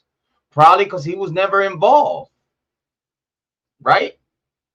Who was in the task force office every single day getting updates and helping to manage the crisis? The president of the University of Idaho, Scott Kimber Green. Nah, get out of here. It was on his book. He said it. That he was party managing the whole crisis and whatnot. And yeah. Go on, listen. Don't believe me. Do your homework. It hit different. A scientific descriptor of the injuries that were sustained by these 4 college kids. We didn't see it coming either. And it was July 2nd last year when Kohberger changed his plea from not guilty to guilty. And big shout out to Lisa Levy. She said, I live here in Moscow. With that life here, knows these cops and frats being getting away with a lot. And big shout out to you, Lisa Levy. Thank you so much for being here. Very so much appreciated. Yeah, listen, over here in United States, in Ohio, we have heard many stories, and through the homework that I have made myself about, in the way Moscow PD and Pullman PD works together in a lot of fuckery is incredible. In 2026, still listen to police corruption and within those departments, and the allegations are endless. Like, is crazy. Big shout out to Lisa Levy. Thank you so much for being here. Very so much appreciated. During that time, I thought that there would be an allocution. There would be an explanation that, because that's important. You have to allocate. The whole plea deal is for you to make sure that you tell the truth. If it's anything missing, due to that, we have you cook. We have all the details. We're gonna listen to the story that you have to say, and if it makes sense to me, you sign the deal. If it don't make sense to me, don't make sense to the judge, don't make sense to the families, we are gonna cook you in trial. We could find out not just what happened, but why, which, again, you and I have talked about. We don't need the why. It's a bothering term, but in this case, what motivated Bryan Kohberger to do what he did? I think. What was the motivation for Bryan Kohberger that Bill Thompson cannot prove that he was ever inside of the house? These go back to the plea deal allocation. The reason why Bryan Kohberger didn't allocate and they allowed that shit, because it was nothing that Bryan Kohberger could tell you for you to nod your head and be like, oh yeah, you did it. You stupid. Why you did that? There's no reason for you to do that, you stupid. Guess what? We wouldn't be able to even said that. Because this is the whole reason why prosecution allowed Bryan Kohberger to not allocate, to make sure that he tell his side of the story and make sure that he's crispy clean, because the prosecution got him cooked, right? The prosecution got all the details, right? Right? So everything that Bryan Kohberger would have told them would have matched with the evidence against him. The problem here is that it's nothing that Bryan Kohberger could tell you to make himself guilty of this case, and they know that. This is why they didn't let Bryan Kohberger say shit, and they allowed that. They were cool with that. The judge was cool with that. The family, they say the family members were cool with that. How? How? When me as a judge, if I was the judge, I don't care if the family's cool with it. I don't care if prosecution and defense is cool with it. Me as a judge, I want to hear what you have to say of why you did this.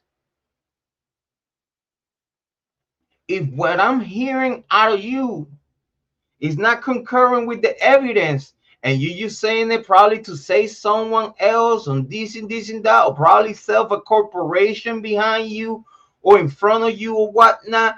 Oh man, listen, if that allocation do not match the evidence that the government has against you in the court of law, guess what? We're going on trial. Because me as a judge, I don't care what you have to say. I don't care what left, right, center have to say. If I, me, myself, and I, as a judge, not satisfied with what I have in front of me, I'm cooking everybody. Now, y'all all get ready to go to trial. brethrens. Period. A good judge will actually give you a frank hearing to make sure that everything the prosecution have in front of you, in front of the jury, is 100 to 100% not just legal, but precise.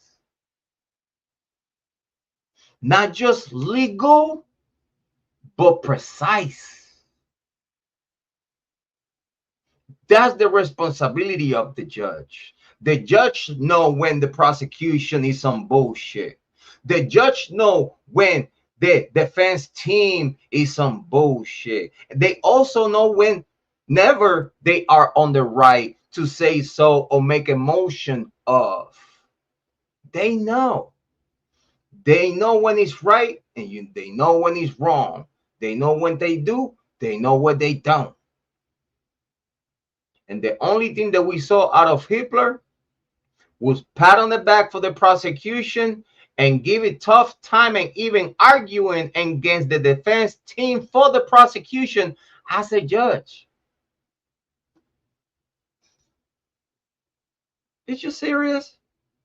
There's a lot there that could be examined, but you and I have both done this case so much that actually, big shout out to Lisa Levy. Lisa Levy, I have a question for you. Did you hear, as a local from Moscow, did you hear the first 2 weeks? Did you hear in the first 2 weeks that talks about Jack Decor being part of the responsibles of this crime? And I want you to be honest. Don't be afraid. Ain't no one in the chat room is gonna cook you. Lisa Levy, if you heard, can you please tell us if you heard in the first 2 weeks after this crime occurred, if the name Jack Decor was mentioned from the very beginning of all as a possible perpetrator?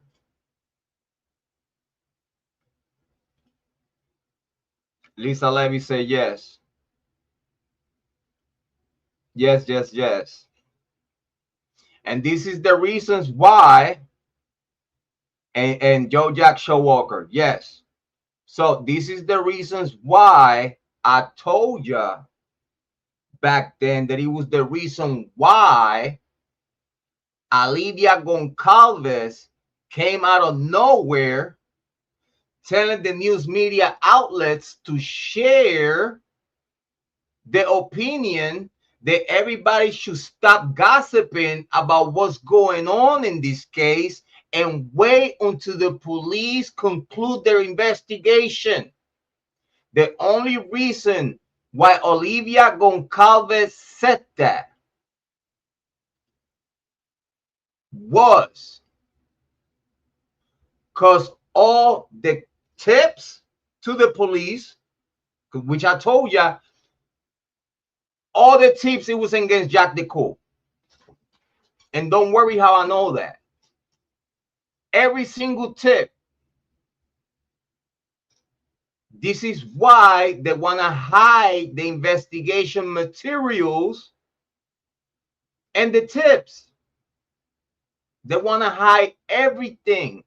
They want to hide that the reason why Jack Decor was the #1 suspect on their list,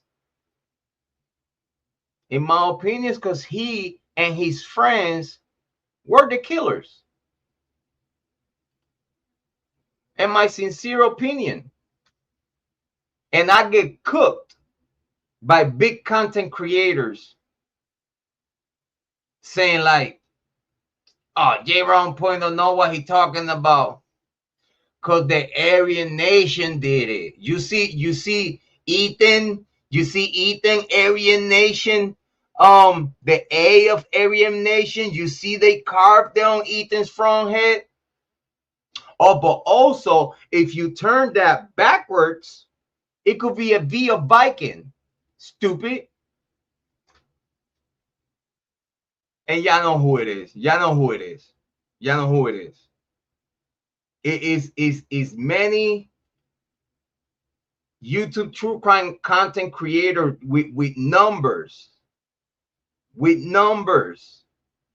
that at this day today wanna go against what it seems that is most likely what happened.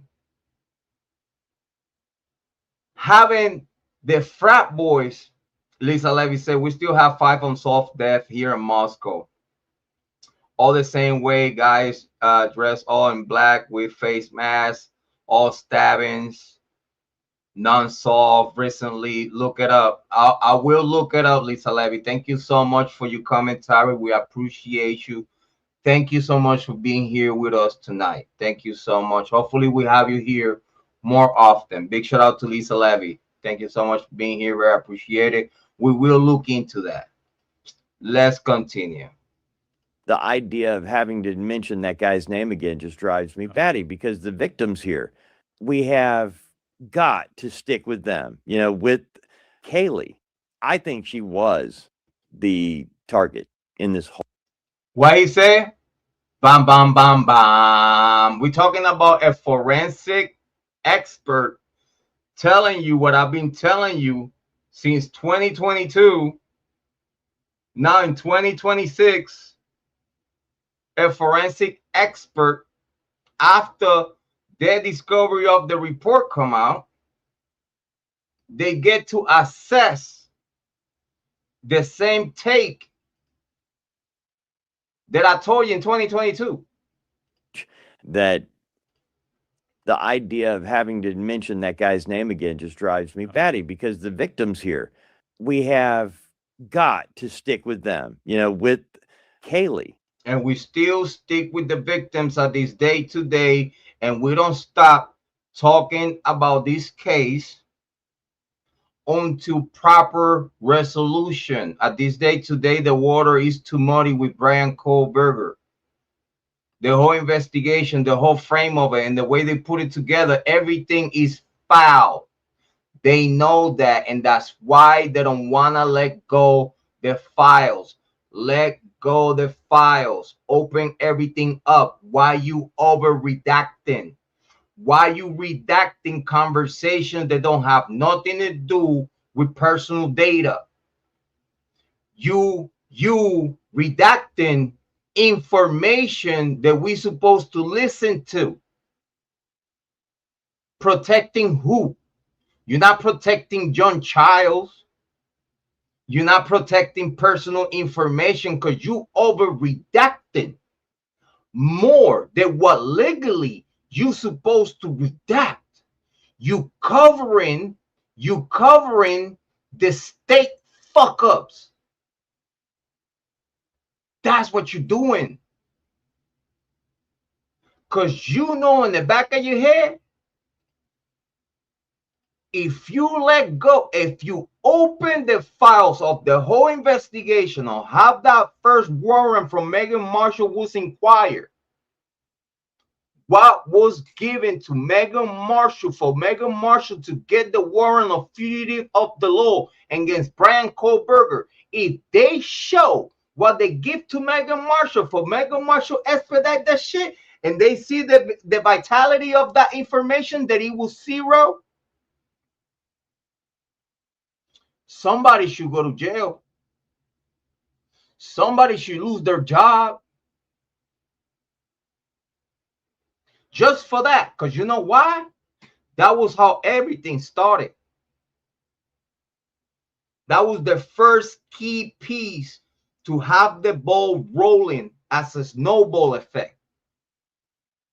The warrant for the fugitive of the law was standing on nothing. The PCA, Bill Thompson, told you, good for shit. So you know what Bill Thompson told you? That the warrant for fugitive of the law that he got for Bryan Kohberger is voided. Because that's how you got that's how you started it all. That's how you got the warrant with the PCA. With the bullshit drawing of Brett Payne saying that the opinion of an FBI agent balance, the opinion is that this is a possible route that this person that we're trying to get might took. Where is the certification of that information that you giving me, Brett Payne? You are not a certified cast member. Can I have a certified cast member and not an opinion? I want a certainty. I want to see the homework behind what you're telling me, so I could give you a warrant for a fugitive of the law that you could go and get him anywhere, even in hell, if you want to. But you, Brett Payne, you cannot just give me a drawing and an opinion of a possibility. You need to give me something that I could rely upon. So me as Megan Marshall give you a warrant so you go and get your man. I'm going to tell you something, and I promise you, it's my opinion. Y'all all going to see one day that was started, the whole Bryan Kohberger fugitive of the law warrant, so they have an excuse to go to Pennsylvania and find more materials to frame Bryan Kohberger through an IGG that they already said that they had.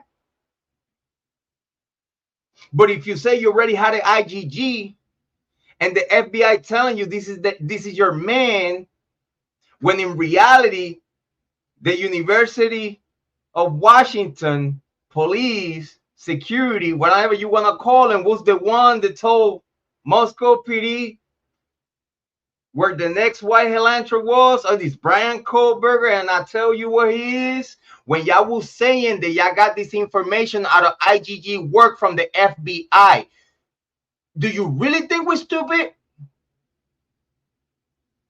Do y'all really think we are that stupid that after the story come out, we're gonna still thinking, oh yeah, you got Bryan Kohberger because the opinion of IGG and da.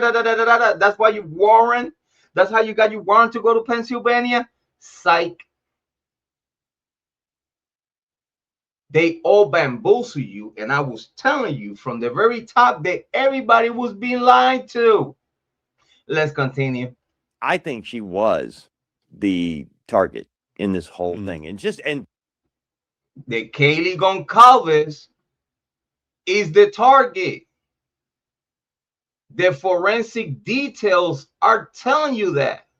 I was telling you that without the forensic details. What are you talking about? Just paying attention. That's all you need to do in true crime. Listen, do you want to be a great true crime content creator? Pay attention. Stop being stupid.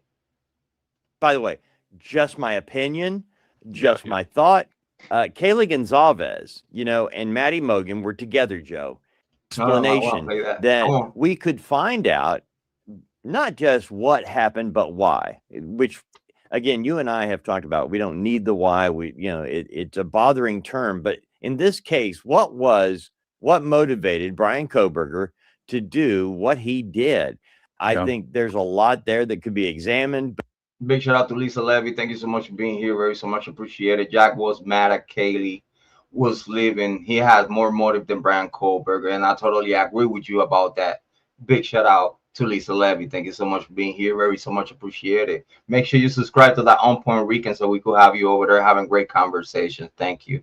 But you and I have both done this case so much that the idea of having to mention that guy's name again just drives me batty, because the victims here, we have got to stick with them. With Kaylee, I think she was the target in this whole thing. And by the way, just my opinion, just my thought.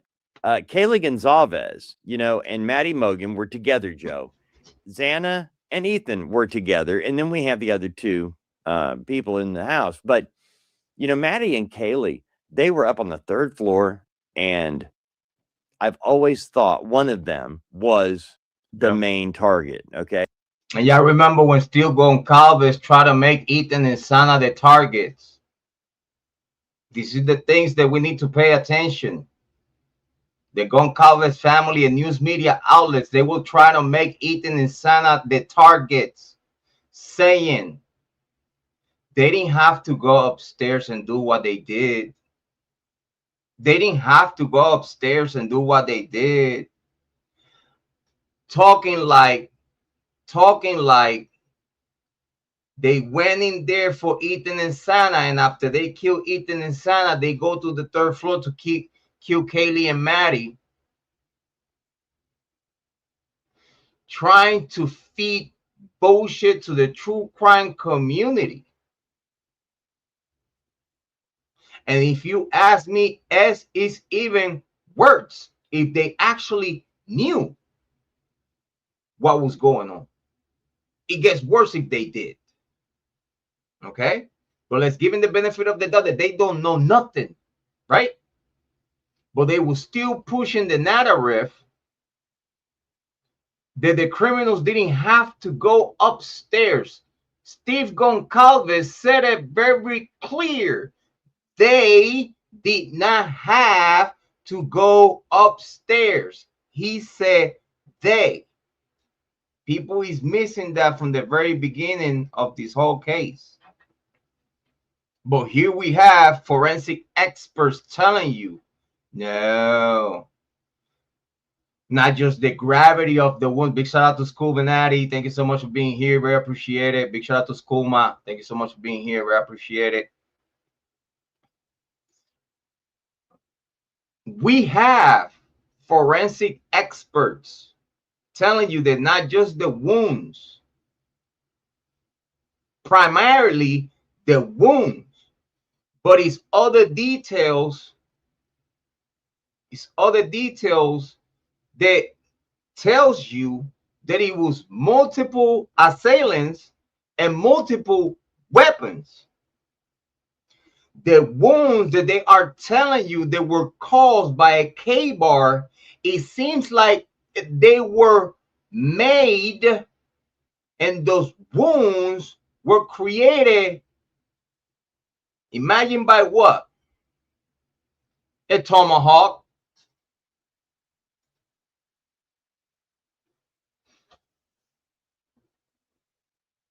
Who knows how to handle tomahawks better than anyone in that house besides Jack Decor, that he was in a competition of tomahawks? And it seems that he's very good with tomahawks. It seems that Jack Decor, I'm going to put it like this. If y'all have heard and have read the details of the wounds on all of them, you could tell that it's not just the same killers, but that they also have morbid intentions with those bodies post-murder,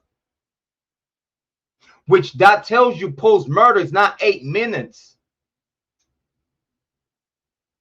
Post-murder is way longer than 8 minutes. They try to tell you that Bryan Kohberger did all this on 8 minutes.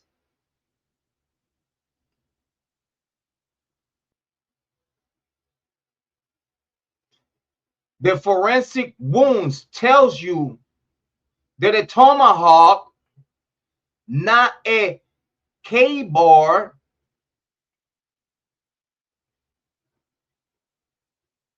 is nothing that it indicates that a K-bar was used outside of the K-bar sheath.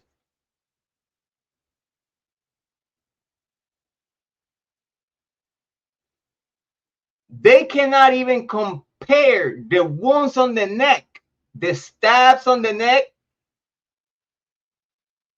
They can't even compare that to a K-bar because the stabs on the neck is smaller than a K-bar.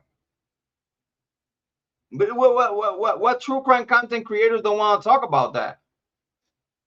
The wounds on the neck on Maddie and Kaylee, similar in both, which is called a deer kill. That's how you kill a deer fast. So that tells you that it's a possibility that Jack Decor is a hunter too.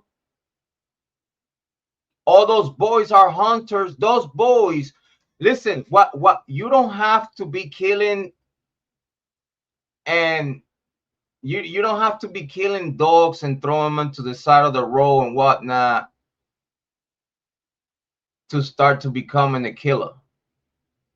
Do you think those boys that have been hunting with guns all their life, do you think if those boys are early age, way before high school and middle school, they're already shooting a gun and killing a deer? Do you think if those boys been killing innocent deers and look at them and put a bullet through them, cut them, peel them on site to make sure that you preserve the meat, and you get to not to just shoot a deer, but you get to peel and clean a deer before you take him? So do you think if these boys are used to kill and gut animals since they were young age, do you think they will have a problem killing a human? When they already graduated from killing animals, but they have never experienced killing a human, and they always had that fantasy inside of their head, especially when they are some, I don't know, if you ask me, some square ass kids with money, but they don't have no game. You know what they call that? What they call that? Incels, simp boys, soy boys.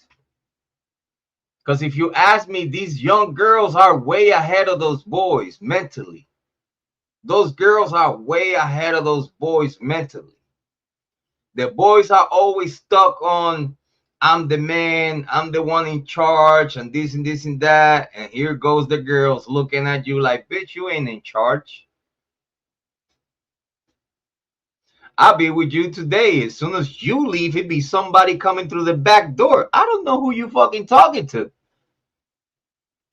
And that's girls in college. Like, listen, in high school, college, if you're sexually active and you're a fiend like that, like 9 times out of 10, you promiscuous. That's just my opinion. And in college, it's a lot of promiscuity. There is a lot of bodies passing hand to hand. You know, a lot of people was talking about it was a possibility that Kaylee to be pregnant. People was talking about that if Kaylee was pregnant, it was a possibility that it could be, some people were saying, it could be staff from the university that she was babysitting for, a coach, something like that. Listen, take it with a grain of salt. Take it with a grain of salt. Because she was a little chubby before she died. She was a little chubby. Y'all know the pictures of her modeling her bikinis or whatnot. She was skinny though. By the time she died, she got a gut. She was chubby on her arms. She was heavy set by the time she died. And that's a reality. Y'all could see the pictures before she died. She was chubby. And it seems like she was trying to hide her body. So, yeah, thick. Big shout out to Skooma. Yeah, she was thick. But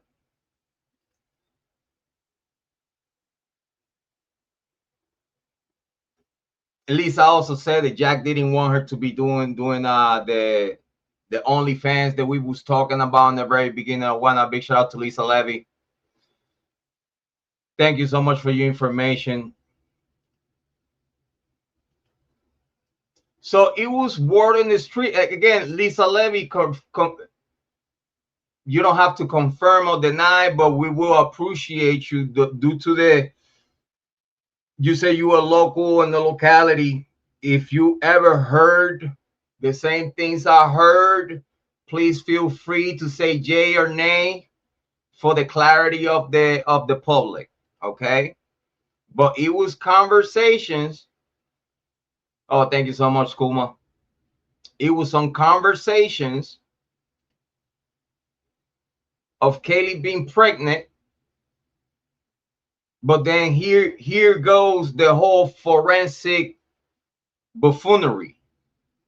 Okay, because if it was ever pregnant, it's gonna be a hormone on your body that is created when you're pregnant, and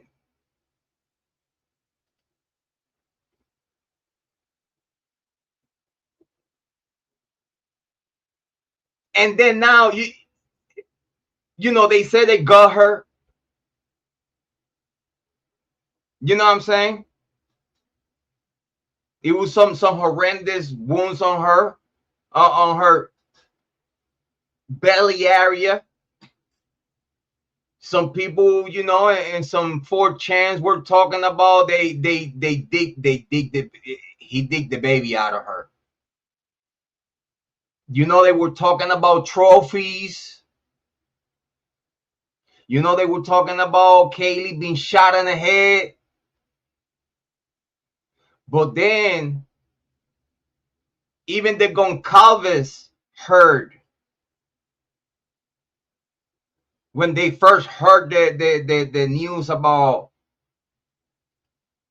Kaylee, the first thing they heard was that she got shot. It seems that in the forensics on her face, it seems like it's a possibility that she actually got shot.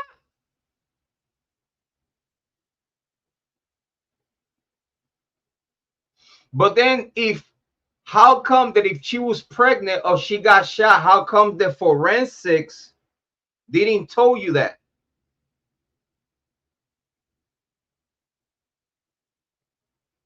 If she was shot and she was pregnant, how forensic didn't show it?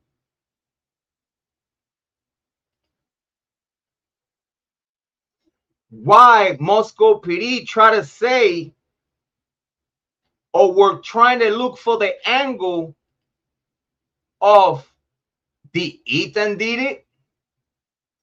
Did Ethan kill the girls and then kill himself?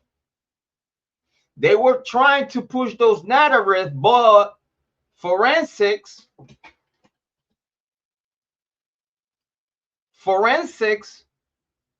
would not prove that.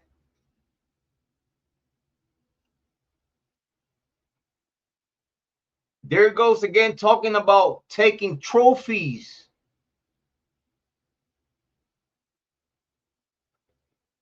Talking about her teeth. Talking about a chunk of her tongue was missing.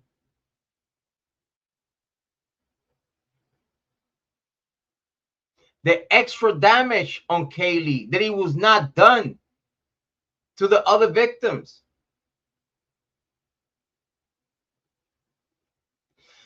The reason why we believe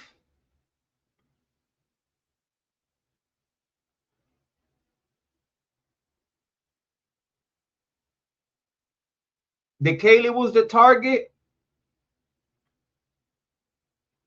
because it seems that all the motives ever possible in this case could have come out of their own friends and their own exes and their present boyfriends. Because let's say it was a big secret. Yes, signature wounds, not just in Kaylee, but also in Maddie. With Ethan and Santa, they play different. Y'all saw the wounds of Ethan on his legs. This is why it shows. This is why it shows the part of the killers for some reason hated Ethan athletic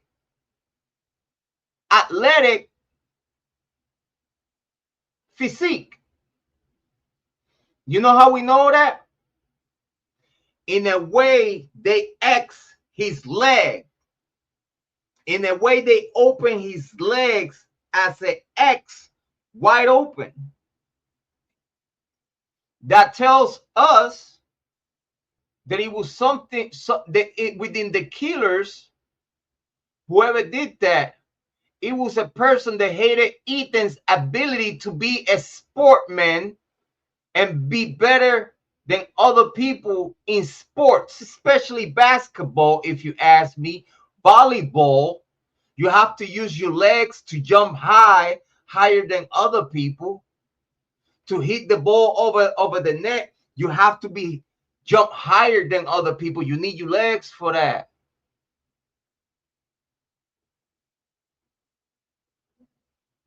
It tells me in the way they killed Ethan, in the way they played it with Ethan, they only hated him for being inside of the house with the girls. To be the Ethan that actually is allowed to live there or stay there overnight, because not everybody could, not all the boys could stay there overnight, because with who you gonna sleep with?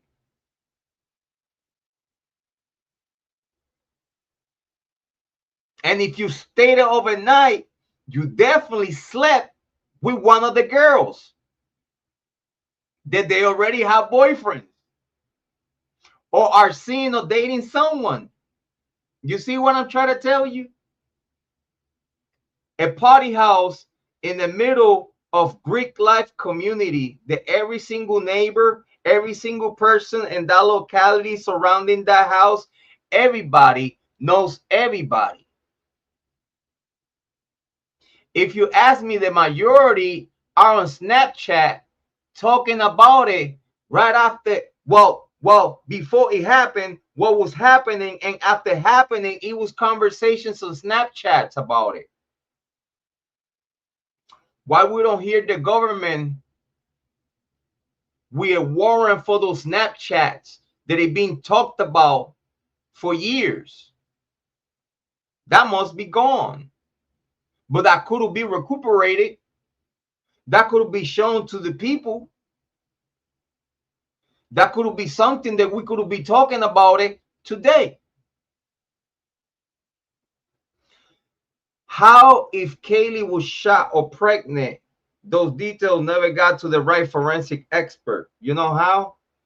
Because that lady that went inside of 1122, the medical examiner, the lawyer lady that worked for the University of Idaho too, and is an alumni. What was her name? Forgot her name. But that lady that in the news media outlets and in the interview was telling you it was a horrendous, it was a bloody scene. That same lady that the state made everybody think for years that she was a medical examiner that took care of this case and took the conclusions that we got at this day today. Guess what? She was only the front person, because that lady never examined the bodies. She never did forensics herself to the bodies. They did forensics in Washington. They even did forensics in Idaho. They did them in Washington. That lady did not sign the paperwork. That lady was not even the medical examiner. It was someone else. But they put that lady in front of you, giving you details like she was the medical examiner.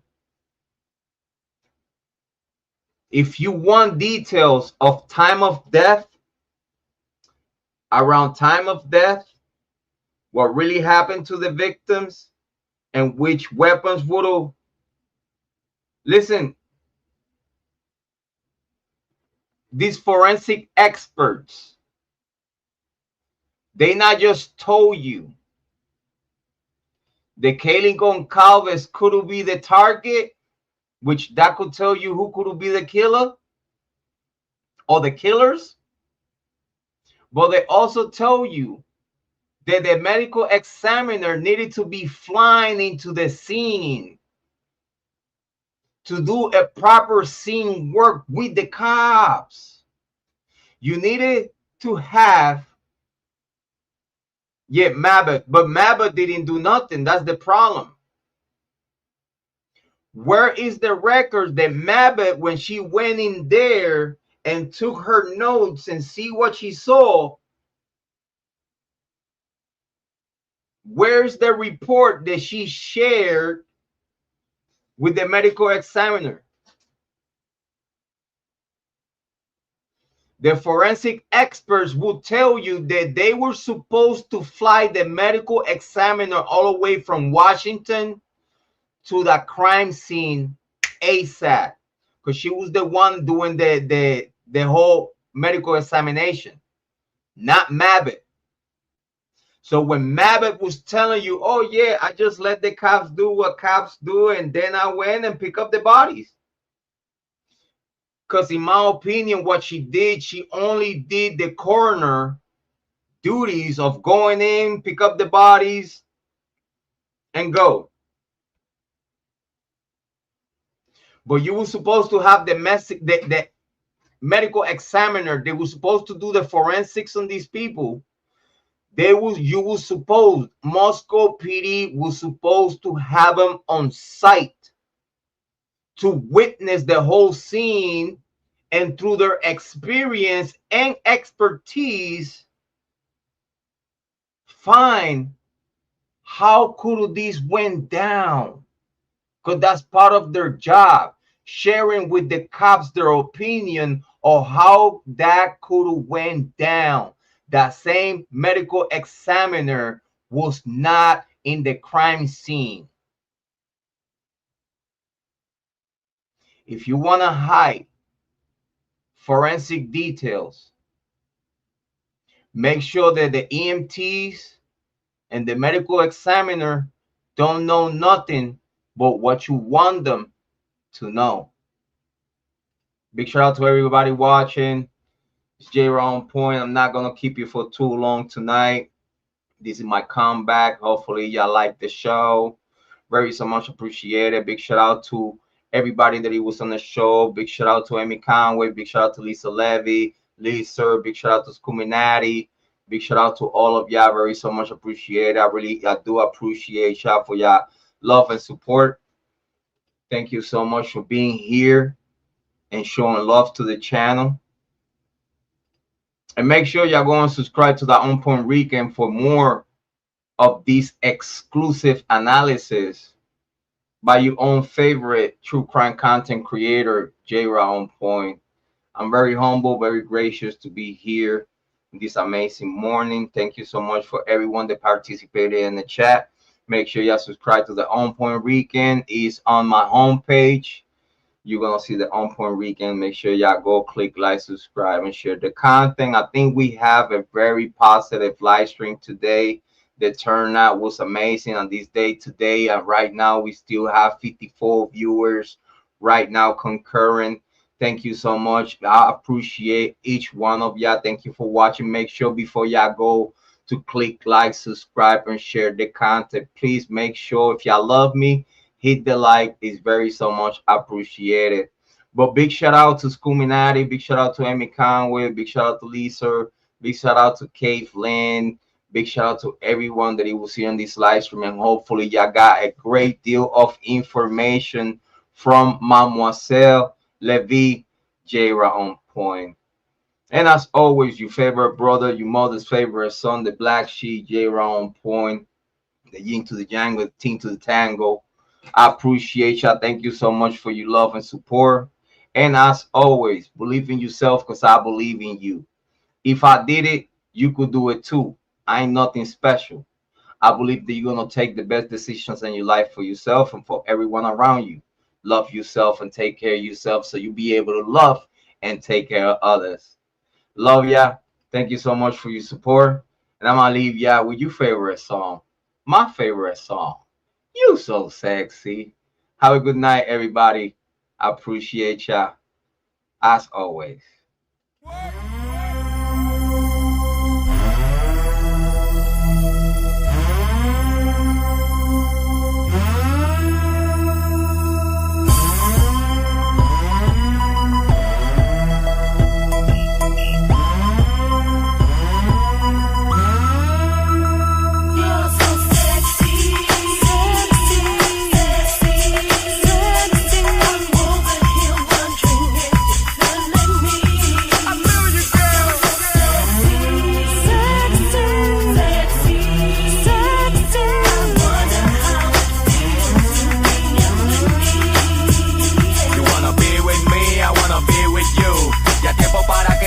Salga a la luz, sexy millar, la que me tira a la guiña, aunque andes con su man, vamos a misionar.